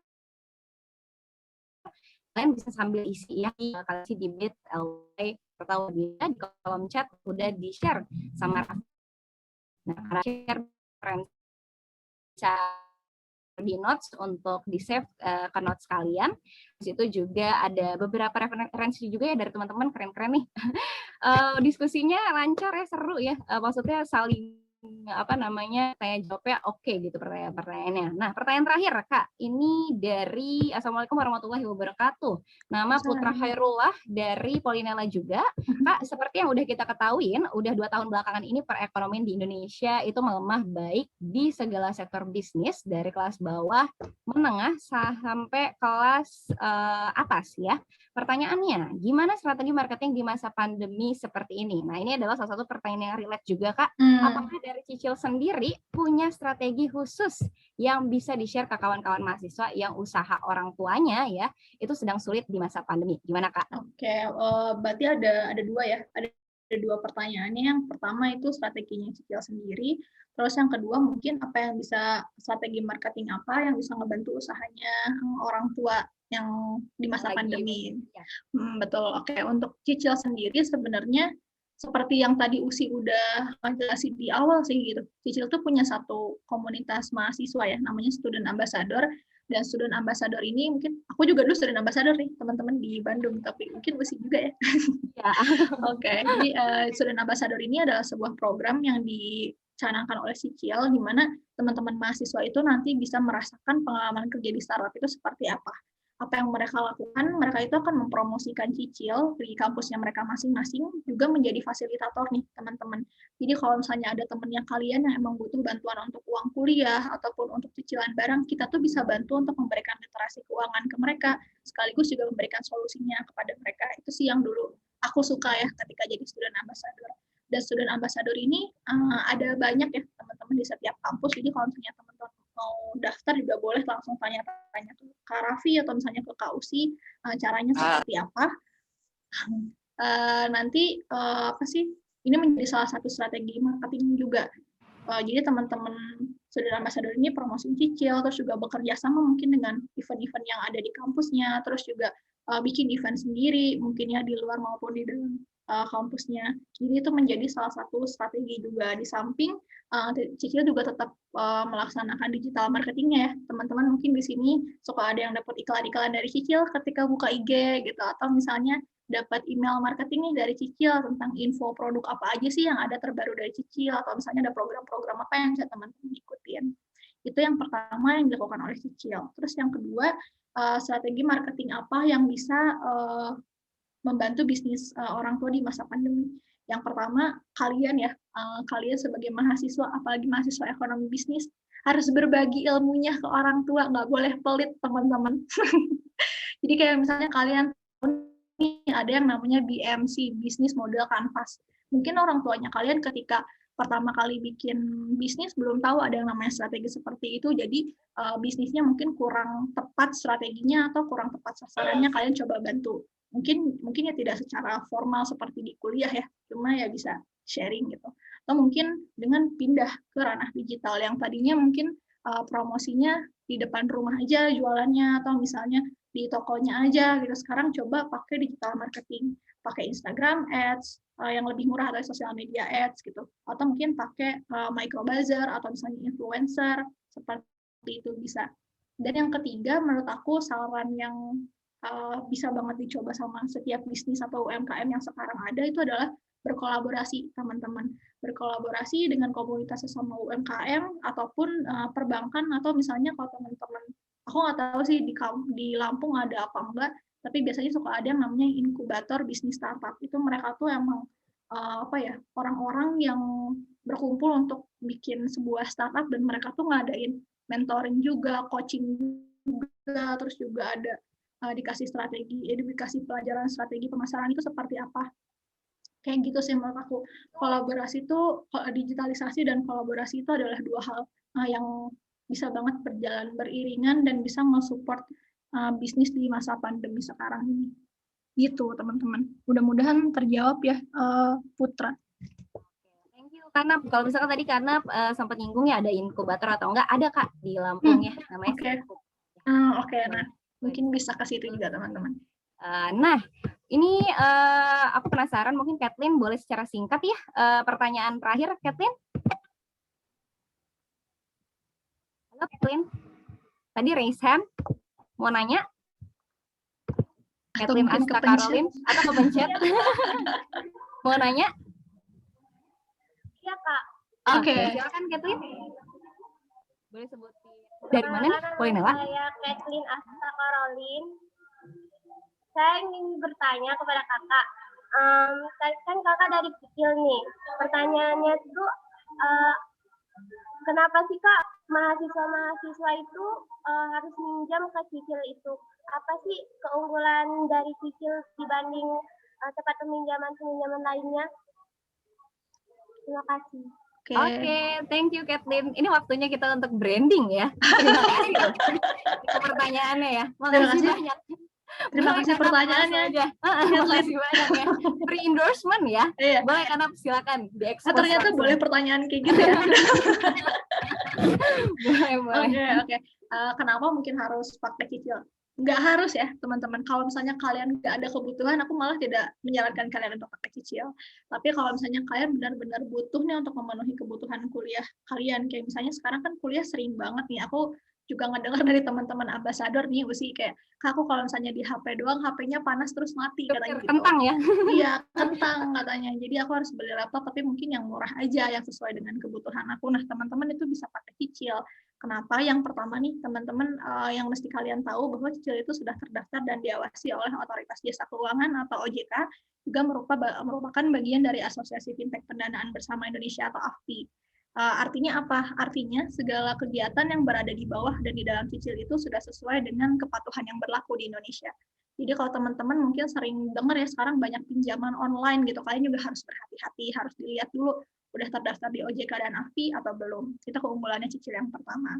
Yang kedua, kalau misalnya teman-teman bandingin sama fintech lainnya yang non khusus mahasiswa ya, mungkin aku sebut merek ya kayak Kredivo, mungkin Akulaku atau yang lain, mereka itu ada minimal batas umurnya di 21 tahun. Kenapa sih 21 tahun? Karena di 21 tahun itu user itu sudah dianggap dewasa dan juga mungkin paham tentang sedikit banyak literasi keuangannya atau hak dan kewajiban sebagai konsumer dari sebuah lembaga pembiayaan. Di mana kalau dari cicil sendiri kita tuh aware banget user kita adalah mahasiswa yang mungkin cicil ini adalah interaksi pertama kalian nih ke produk keuangan. Mungkin kalian baru pertama kali itu tahu yang namanya fintech, tahu yang namanya nyicil gitu. Makanya kita menjadikan student ambassador kita itu adalah partnernya kita. Di mana nanti ketika kalian mengajukan cicilan, lewat cicil ketemu student ambassador, kalian akan diedukasi dulu sama student ambassador-nya, kayak hak dan kewajibannya kalian itu seperti apa, terus juga step-stepnya seperti apa, kalau ada kendala itu harus seperti apa. Jadi kalian bisa ngobrol langsung lah. Kalau di perbankan tuh ada yang namanya relationship manager ya, jadi kayak punya manajer sendiri gitu kalau misalnya kenalan sama student ambassador. Dan yang ketiga pasti karena kita tuh pakai sistem margin ya, bukan bunga nih teman-teman. Kayaknya kalau bunga kan kita masih kurang familiar ya, cara ngitungnya gimana gitu kalau untuk pinjaman. Kalau margin karena sifatnya flat, terus juga kalau dicicil itu marginnya itu dituliskan di awal teman-teman, jadi sifatnya akad. Jadi teman-teman bisa lihat dulu detailnya seperti apa, terus juga disepakati dulu atau misalnya tidak. Jadi kalau tidak setuju ya boleh tidak dilanjut, kalau sepakat teman-teman bisa lanjut. Kayak gitu. Jadi lebih mudah dipahaminya untuk teman-teman juga karena marginnya lebih ringan, jadi teman-teman nanti pembayarannya lebih ringan juga. Ditambah yang terakhir, aduh ya ampun cicilnya banyak banget ya solusinya. Kalau kalian jadi student ambassador, kalian dapat komisi juga. Komisinya betul bisa pakai uang jajan atau bisa pakai buat bayar cicilannya. Terus ada cicil jobs juga lagi, teman-teman tadi udah disebutin sama Usi. Kalau kalian mau nih mengerjakan pekerjaan-pekerjaan ringan gitu, nanti kalian bakal dikasih kerjaan mungkin sama partnernya cicil, kayak waktu itu sama Fore Coffee, terus sama Glins, ada juga apa sih yang merek kosmetik tuh? Avoskin. Avoskin ya benar. Avoskin. Kalian ngerjain kerjaan dari partnernya, dapat komisi, bisa bayar cicilan lagi. Kayak gitu. Jadi cicil nggak cuma ngasih solusinya aja, solusi untuk nyicilnya, tapi juga kasih solusi buat bayarnya teman-teman. Gitu mungkin jawabannya dari aku. Semoga puas ya. Tapi emang benar ya apa yang dibilang sama Kak Nabila tadi, banyak banget keuntungannya. Thank you. Sama-sama Kathleen. Thank you ya pertanyaan pre-endorsement-nya. Jadi buat kalian semua memang benar keuntungannya untuk jadi brand ambassador dapat potongan. Bahkan Usi waktu dulu nyicil dapat potongan kan dari komisi handle klien. Benar. Jadi banyak banget keuntungannya. Teman-teman cukupkan ya kali ini dalam webinar collaboration with cicil.co.id dengan tema ngebangun industri kreatif 5.0. Sebenarnya banyak atau luas ya pertanyaan-pertanyaan yang mungkin belum kejawab barengan sama Kak Nabila. Tapi semoga teman-teman juga nanti bisa ikutan kelas cicil berikutnya karena pasti bakalan ngangkat tema yang lebih keren lagi. Nah, karena boleh dong closing statement atau mungkin wrap up sedikit dari presentasi atau materi dan semua pertanyaan yang tadi Kak untuk dikasih tahu lagi nih ke teman-teman dari Polinella dan juga teman-teman yang udah ikutan webinar kali ini. Oke, dari aku terakhir mungkin closing statement aja ya, teman-teman. Pertama, terima kasih banyak karena kalian udah mau, terutama mungkin buat teman-teman HMJ Polinella ya, thank you udah mau ngangkat tema ini, karena menurut aku tema ini adalah sebuah hal yang penting ya, berinovasi itu adalah suatu challenge yang sangat besar sih di era digital sekarang gitu. Dan karena kalian udah punya kesadaran untuk bisa berinovasi dari diri kalian sendiri, aku harap itu juga nanti bisa membawa dampak ke society atau ke lingkungan kalian gitu. Karena apalagi teman-teman di sini ntar kalian harapannya mungkin ya dari ilmu yang nanti kalian punya, yang mungkin interest di bidang ekonomi, kalian bisa banget sih membawa perubahan gitu untuk negara kita atau misalnya seenggak-enggaknya untuk komunitas lingkungan terdekat kita gitu. So mudah-mudahan ada ilmu yang bisa teman-teman ambil dari pagi hari ini yang aku share. Terus tetap semangat, kalau tadi dari Bapak dosennya katanya harus tetap produktif, terus sehat-sehat selalu sih kalau dari aku. Itu aja, sekali lagi makasih banyak buat kesempatannya. Thank you. Thank you Kak Nabila udah gabung di webinar kita. Salam Kak buat teman-teman cicil di Bandung ya Kak ya. Oke. Oke deh teman-teman, ini sesi terakhir dari webinar kali ini, dan buat teman-teman semua diingetin lagi untuk isi absensi di link absensi yang udah ada di kolom ya, yang udah di-share sama Raffi, dan buat teman-teman juga boleh langsung dilihat di cicil.co.id karena banyak banget produk-produk dari Cicil ya, ada cicil jobs, ada cicil pulsa, ada cicilan barang, ada cicil UKT juga ya. Jadi buat teman-teman yang kehambat bayar kuliah boleh langsung aja dicek karena ya itu tadi ya, cicil itu pakai skema margin. Jadi bunganya itu bersaing sama yang startup atau financial technology atau fintech lain yang kredit, dan ternyata ini cocok gitu untuk mahasiswa gitu ya teman-teman. Oke deh kalau gitu, terima kasih banyak atas kesempatannya dari HMJ Ekonomi dan Bisnis Polinella Lampung ya. Terima kasih banyak Cicil udah dikasih kesempatan untuk isi acara ini. Nah, aku langsung aja nih serahin ya ke MC Yolanda, MC dari closing ceremony Gebyar Ekbis 2021. Aku Siti Ultria Fonkosachi atau Usi, pamit undur diri dari teman-teman semua. Terima kasih banyak, dan jangan pada ini ya, jangan pada off cam dulu karena nanti kita bakalan langsung sesi foto ya. Oke. Tapi apa sesi foto dulu nih, Vi? Bagusnya. Atau kita oper ke MC dulu? Gimana? Boleh deh ke MC, gimana baik? Oke, ke MC dulu kali ya. Atau kita mau foto dulu nih? Boleh ke MC dulu gimana? Kalau misalkan Kak Nabilanya buru-buru ada agenda lain, mungkin kita foto bersama dulu. Mungkin dibalikin dulu sih ke MC-nya gimana kebijakannya.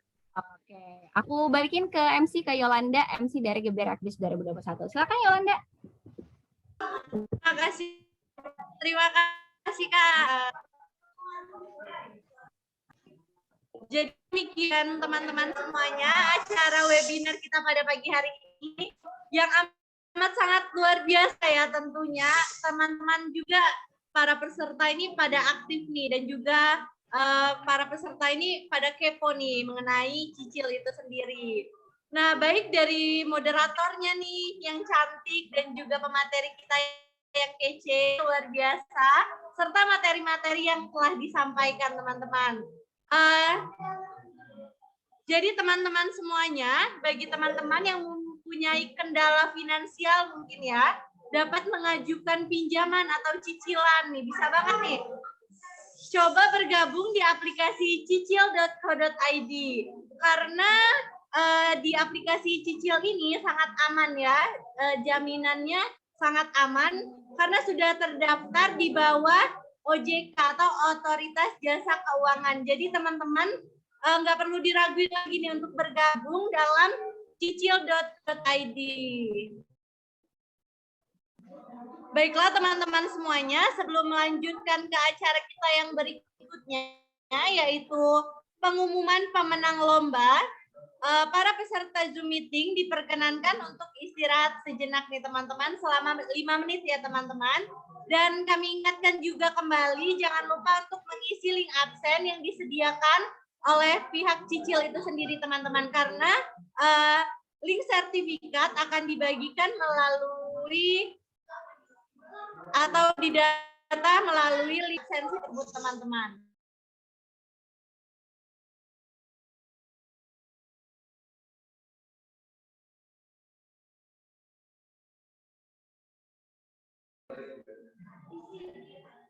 Jadi teman-teman untuk mengisi kekosongan waktu nih ada baiknya untuk teman-teman semua kita adakan sesi foto bersama terlebih dahulu ya teman-teman. Diharapkan untuk seluruh peserta Zoom meeting pada kesempatan kali ini untuk mengaktifkan kameranya sebagai dokumentasi untuk kita semua.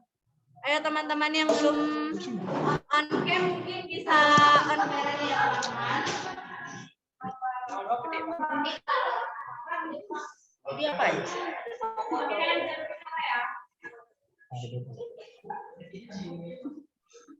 On cam. Ingatkan teman-teman, harapannya untuk dapat on cam ya, karena sebagai sesi dokumentasi untuk kita semua. Ya teman-teman semuanya masih ada 3 slide lagi nih yang belum on cam.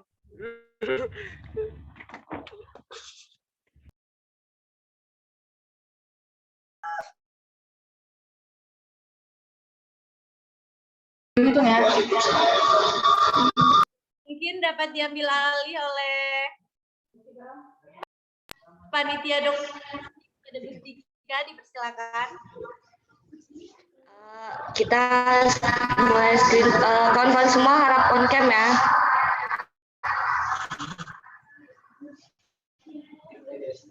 Dimulai dari slide. Oke.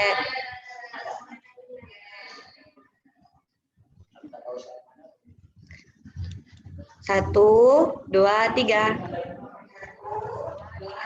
Delay.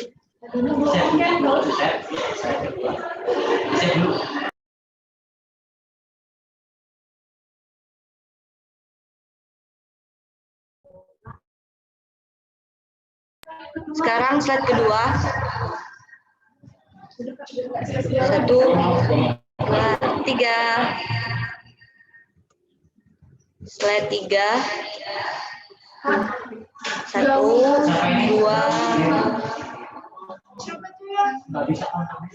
1, 2, 3.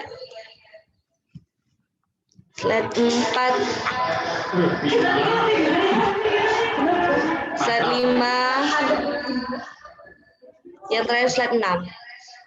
Pada open semuanya. Udah selesai ya. Terima kasih. Kita break 5 menit. Kita break 5 menit sebentar ya Kak untuk pengumuman perlombaan. Terima kasih kepada panitia dokumentasi. Hold me close till I get up. Time is barely on our side. I don't wanna waste what's left. The storms we chase are leading us, and love is all we'll ever trust. Yeah, no, I don't wanna waste what's left. And on we'll go through the wastelands, through the highways, till my shadow through the sun rays. And on we'll go through the wastelands, through the highways, and on we'll go.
Garan kanan kung kubo.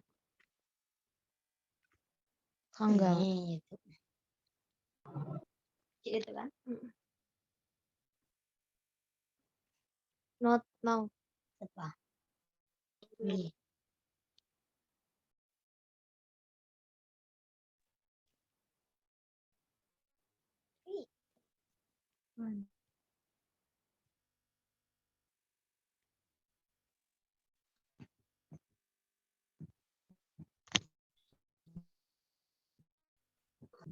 Tampaknya jam telah menunjukkan pukul 10.41 ya teman-teman.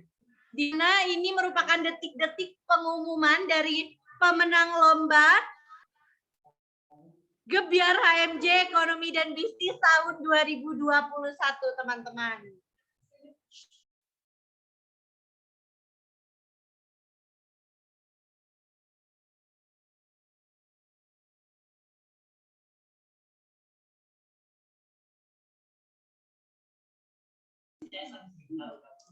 Baiklah teman-teman, marilah kita melanjutkan kerangkaian acara kita pada pagi hari ini. Yang tampaknya acara ini merupakan acara yang sangat ditunggu-tunggu ya teman-teman oleh teman-teman semuanya. Di mana para peserta lomba Gebyar HMJ Ekonomi dan Bisnis tahun 2021 ini telah berjuang nih teman-teman untuk menyajikan karya-karya terbaik menurut mereka teman-teman semuanya. Langsung saja kita beralih ke acara selanjutnya yaitu pengumuman pemenang lomba Gebyar HMJ Ekonomi dan Bisnis tahun 2021.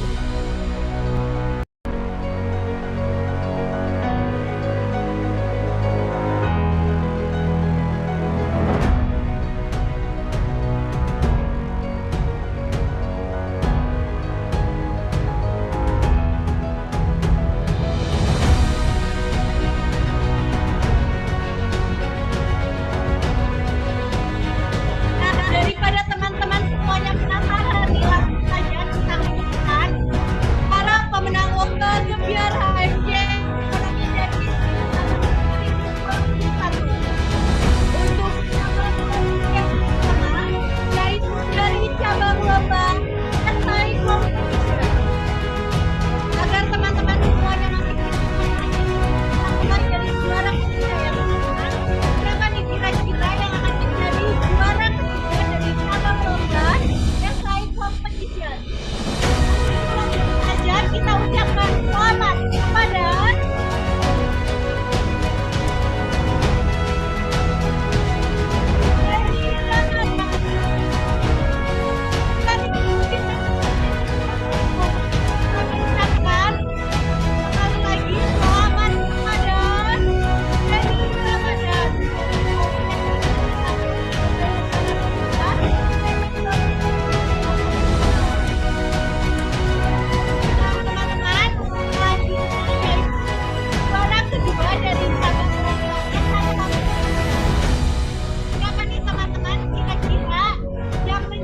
juara keduanya. Tampaknya dari teman-teman sendiri semuanya terlihat menyimak sekali ya dari saat ini dan berharap namanya akan disebut-sebut sebagai pemenang dari cabang lomba Esai Competition ini.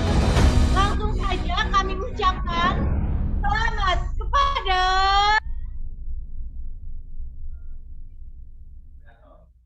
Nurjaya dari Universitas Semarang sebagai juara kedua dari cabang lomba Esai Competition. Kami ucapkan sekali lagi selamat kepada Nurjaya dari Universitas Semarang sebagai juara kedua dari cabang lomba Esai Competition.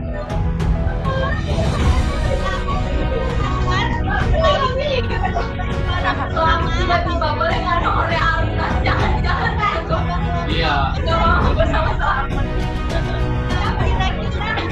Kira-kira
tahun ini. Gimana nih?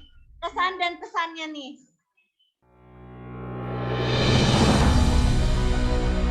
Dipersilakan.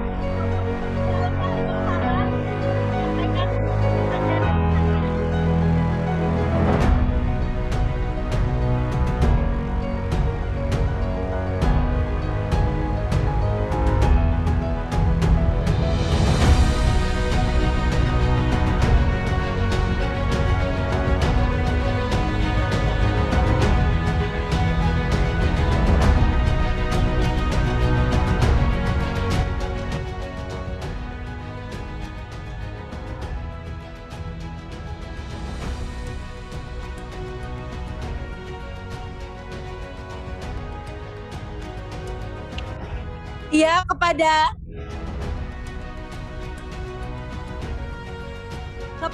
Hilal Fahrul Hamam kami persilakan untuk menyampaikan pesan dan kesannya sebagai juara pertama dari cabang lomba SI Competition.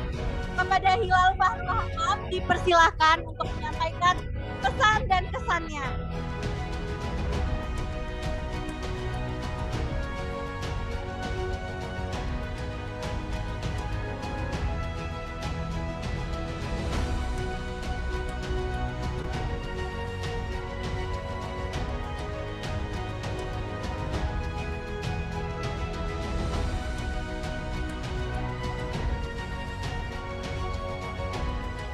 Sekali lagi untuk Hilal Fahrul Hamam, kami persilahkan untuk menyampaikan pesan dan kesannya nih Kak.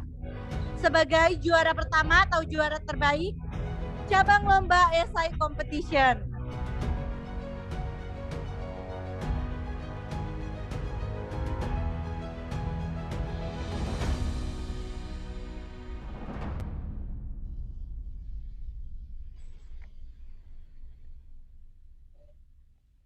Tes. Suara saya bisa didengar? Terdengar jelas, Kak. Oke, baik. Terima kasih sebelumnya saya ucapkan untuk seluruh panitia dari HMJ Xbis Polinela karena sudah meluangkan waktunya, sudah memberikan yang terbaik bagi kami dari peserta lomba, khususnya dalam bidang essay competition. Saya ucapkan terima kasih. Yang kedua, untuk teman-teman sekalian, selamat karena kalian sudah berhasil melewati semua serangkaian seleksi lomba IC ini. Saya harap semua teman-teman, semua peserta tidak berhenti dari sini. Semuanya bisa berlanjut lagi, bisa merealisasikan semua ide-ide sehingga dapat menjadikan Indonesia meraih Society 5.0 yang sesungguhnya. Mungkin itu saja yang bisa saya sampaikan singkat pada pagi hari ini. Kurang lebihnya mohon maaf. Untuk semuanya tetap semangat. Terima kasih. Wassalamualaikum warahmatullahi wabarakatuh. Waalaikumsalam.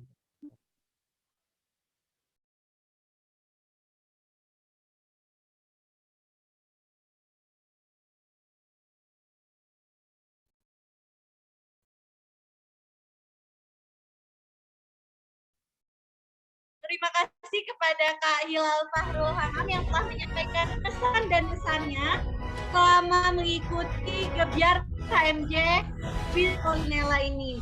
Nah, teman-teman, untuk cabang lomba selanjutnya yaitu cabang lomba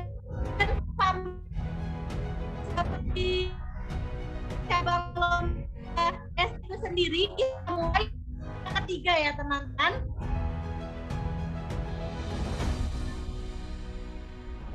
Untuk teman-teman tampaknya sudah tidak sabar lagi untuk mengetahui siapa yang menjadi juara ketiga dari desain pamflet. Oke, langsung saja kita umumkan. Selamat kami ucapkan kepada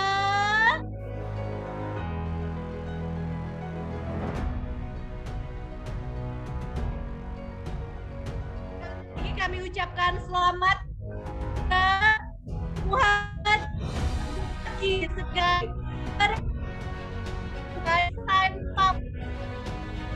Kami ucapkan selamat pada Muhammad Zaki dari Politeknik Negeri Lampung sebagai juara ketiga dari cabang lomba desain pamflet.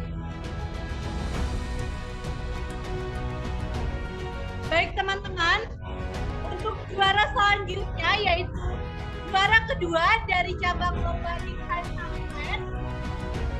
Tidak menunggu lama-lama lagi teman-teman, kami ucapkan selamat kepada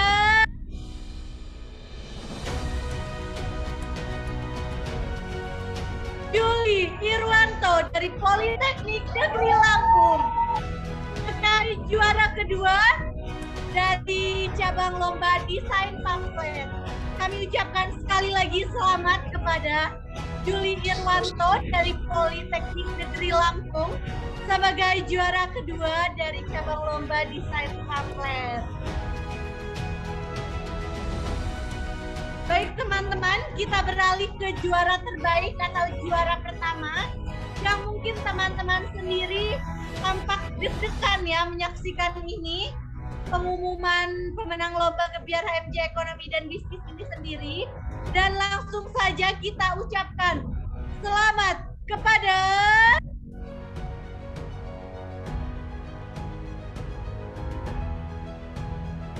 Afrida Astrid Atmaniar dari Politeknik Keuangan STAN sebagai juara pertama atau juara terbaik dari cabang lomba desain pamflet. Dan sekali lagi kami ucapkan selamat kepada Afrida Astrid Atmaniar sebagai juara pertama dari cabang lomba desain pamflet dari Politeknik Keuangan STAN. Mungkin dari Kak Hafrida nih sebagai juara pertama atau juara terbaik dari desain pamflet, apakah ada di room? Ya, ada dengan saya. Nah, bagaimana Kak Hafrida pesan dan kesannya terhadap Gebiar HMJ Ekonomi dan Bisnis tahun 2021 ini? Mungkin dapat dijelaskan ya, diceritakan mulai dari prosesi mendesain pamflet itu sendiri dan juga kepanitiaan kami. Mungkin dipersilakan Kak Afrida.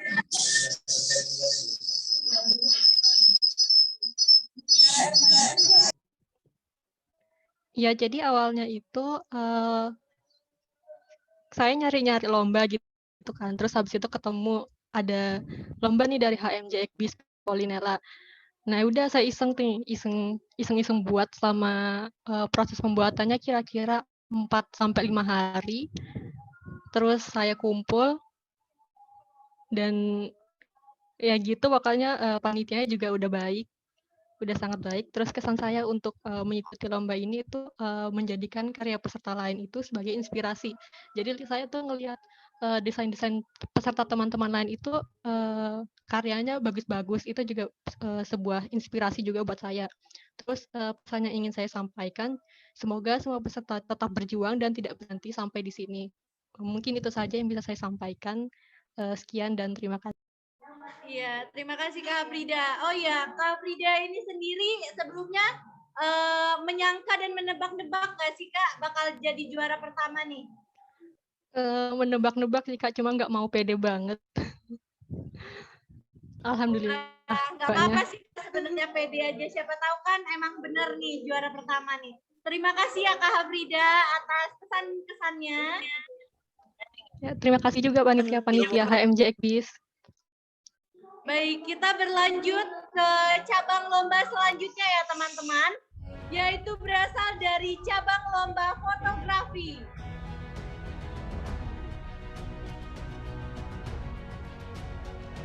Di mana cabang lomba fotografi ini sendiri dianggap sebagai salah satu yang paling susah ya teman-teman, karena pengambilan fotonya ini harus pas.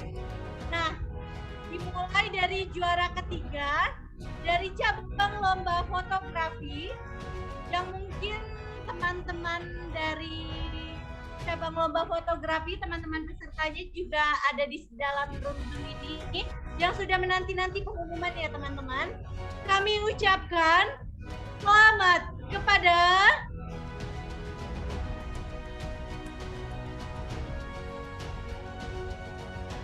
Kami ucapkan selamat kepada Ibrahim Kakak Maulana dari SMA Negeri 2 Bandar Lampung sebagai juara ketiga dari cabang lomba fotografi.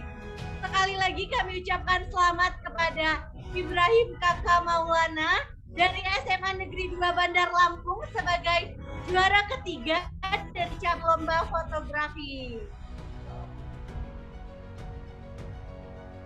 Baik teman-teman, beralih ke juara selanjutnya, yaitu juara kedua dari cabang lomba fotografi, yang nampaknya teman-teman ini sendiri udah pada deg-degan tentunya, sama seperti cabang lomba sebelumnya ya teman-teman. Dan kami ucapkan selamat kepada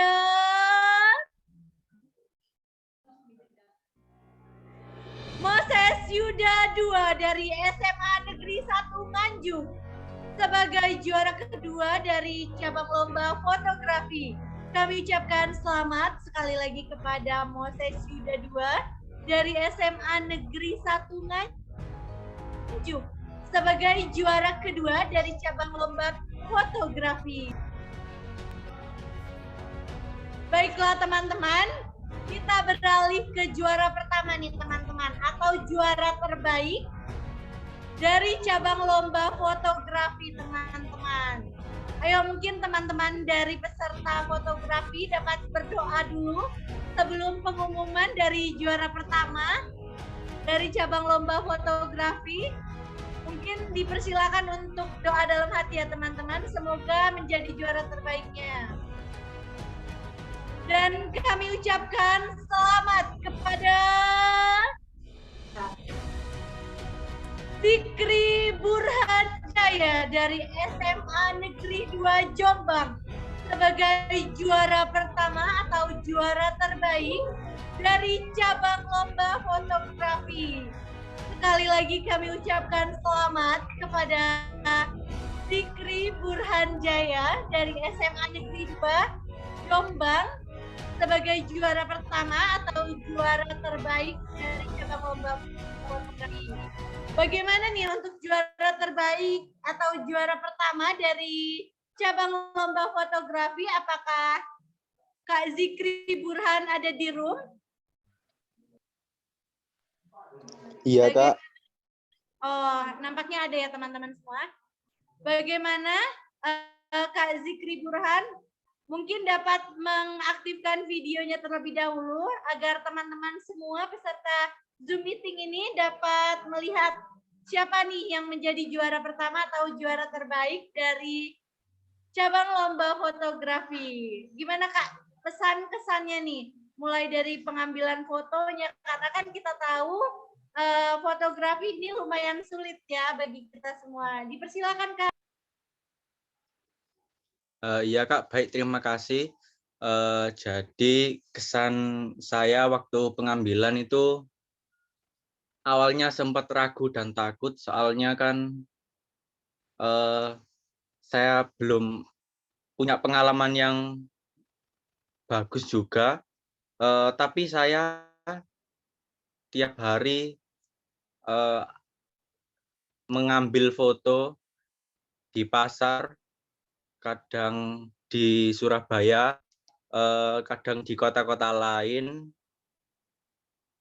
buat cuma jaga-jaga, soalnya nyari foto yang bagus itu sulit gitu Kak. Terus dan kesan yang lainnya itu panitianya sangat friendly. Baik, gitu aja Kak. Baik, terima kasih kepada Kak Zikri Burhan mungkin atas kesan dan kesannya ya Kak. Nampaknya prosesinya dan perjuangannya itu senilai ya. Maksudnya wajar untuk menjadi juara pertama dari cabang lomba fotografi ini sendiri. Karena tadi dibilang bahwa teman-teman semuanya Kak Zikri Burhan ini terus melatih passionnya yang menjadi agar bisa menjadi juara pertama nih teman-teman. Patut dicontoh ya teman-teman.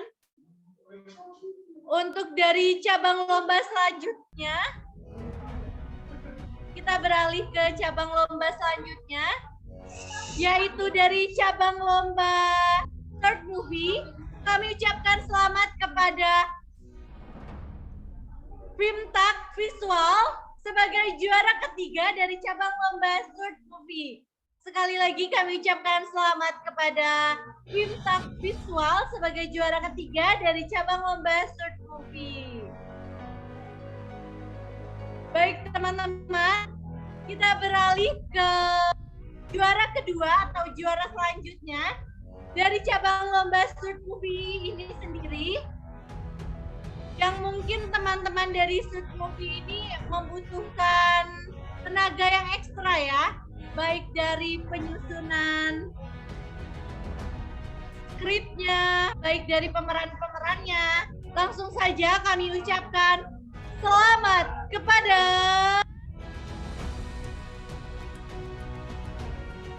Captures Manila sebagai juara kedua dari cabang lomba short movie. Sekali lagi kami ucapkan selamat kepada Captures Manila sebagai juara kedua dari cabang lomba short movie.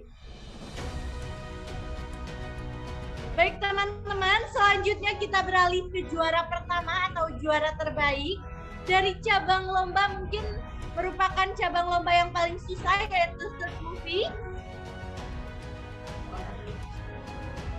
Kami ucapkan selamat kepada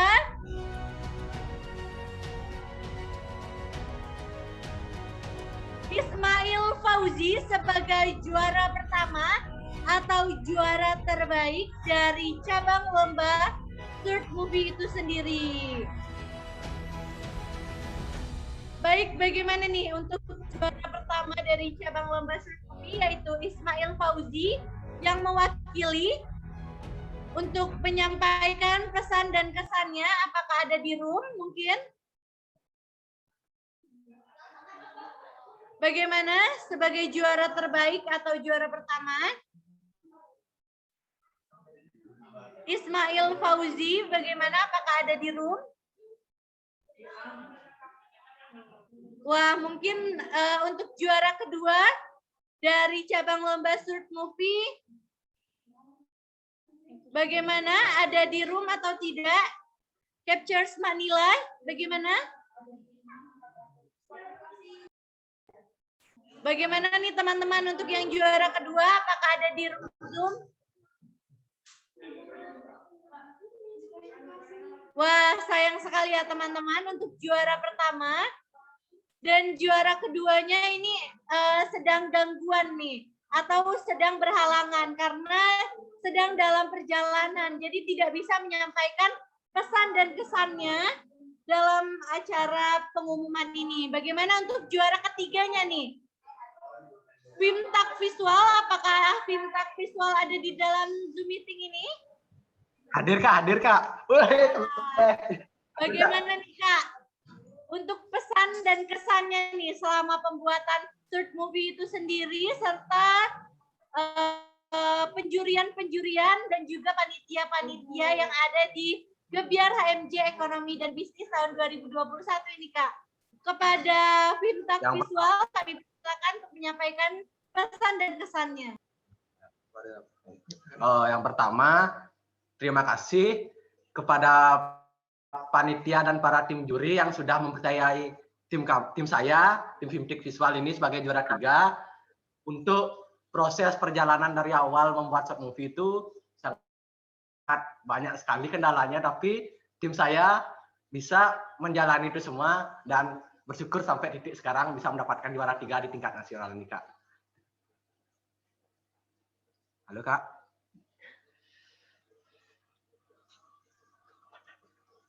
Udah. Tes. Iya Kak, suaranya terdengar. Bagaimana nih Kak? Terdengar Kak? Apakah tadi suara saya terdengar? Kak, jelas Kak. Silakan dilanjutkan mungkin Kak.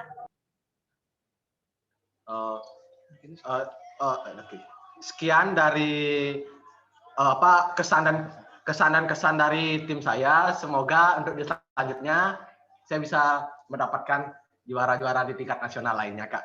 Terima kasih. Amin. Semoga harapannya dapat terwujud ya Kak di tahun ini ini ataupun nanti di tahun-tahun berikutnya nih Kak. Jangan lupa tetap terus berkarya ya Kak untuk kedepannya, karena nampaknya dunia perfilman atau short movie lainnya itu perlu ada pembaharuan nih Kak. Apalagi kan kita sekarang di daring ini jadi butuh banyak hiburan nih Kak. Tetap semangat ya Kak.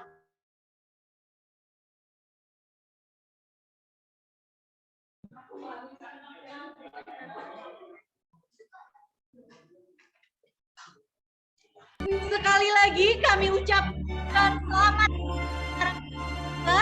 dalam acara Gebyar HMJ Ekonomi dan Bisnis tahun 2021. Selamat teman-teman para pemenang lomba acara Gebyar HMJ Ekonomi 2021. Dan tak lupa juga untuk teman-teman yang sudah berpartisipasi tetapi belum berkesempatan untuk memenangkan perlombaan, kami ucapkan tetap semangat dan terima kasih atas partisipasinya, karena masih banyak perlombaan-perlombaan lain nih yang menanti kalian semua menjadi juara dan juga pemenang berikutnya ya teman-teman. Selamat pada juara dan tetap semangat bagi yang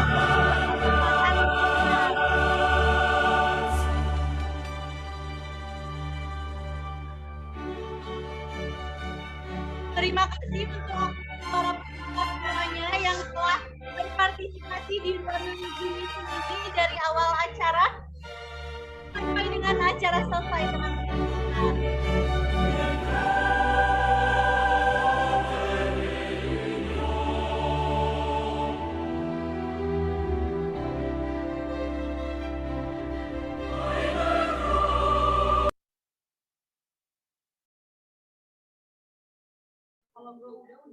Baiklah teman-teman, sampailah kita di penghujung acara pada pagi hari ini. Terima kasih atas kehadiran dan partisipasi teman-teman semuanya. Dan tak lupa pula kami ucapkan terima kasih kepada para sponsor, Cicil, Tripanca, Ines Kosmetik, dan juga Bank Muamalat.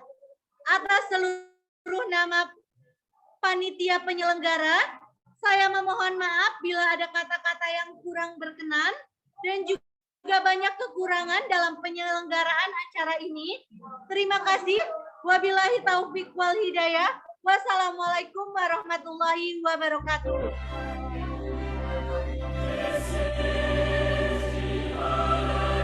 Terima kasih sekali lagi kepada teman-teman yang telah saya sampai dengan sesi acara berakhir ya teman-teman. Semoga di tahun-tahun berikutnya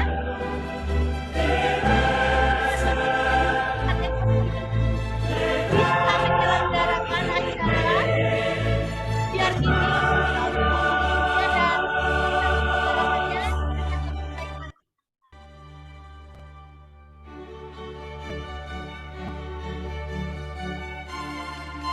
diingatkan sekali lagi untuk teman-teman yang belum mengisi absen webinar, kami persilakan untuk mengisi absen webinar ya teman-teman, karena piagam akan diberikan melalui email masing-masing.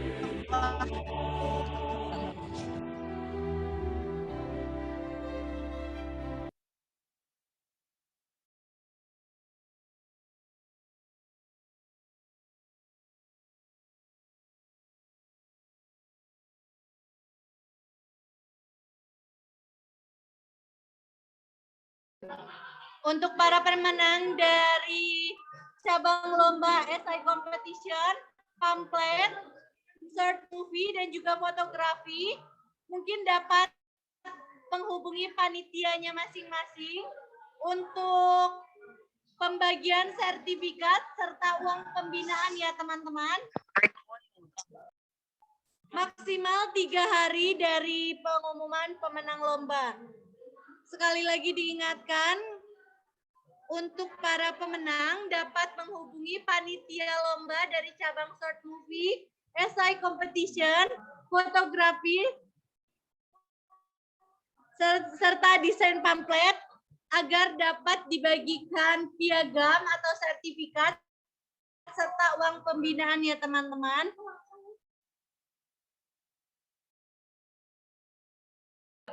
Untuk teman-teman jika ingin meninggalkan room Zoom meeting, kami persilakan. Sekali lagi kami ucapkan terima kasih atas partisipasinya ya teman-teman.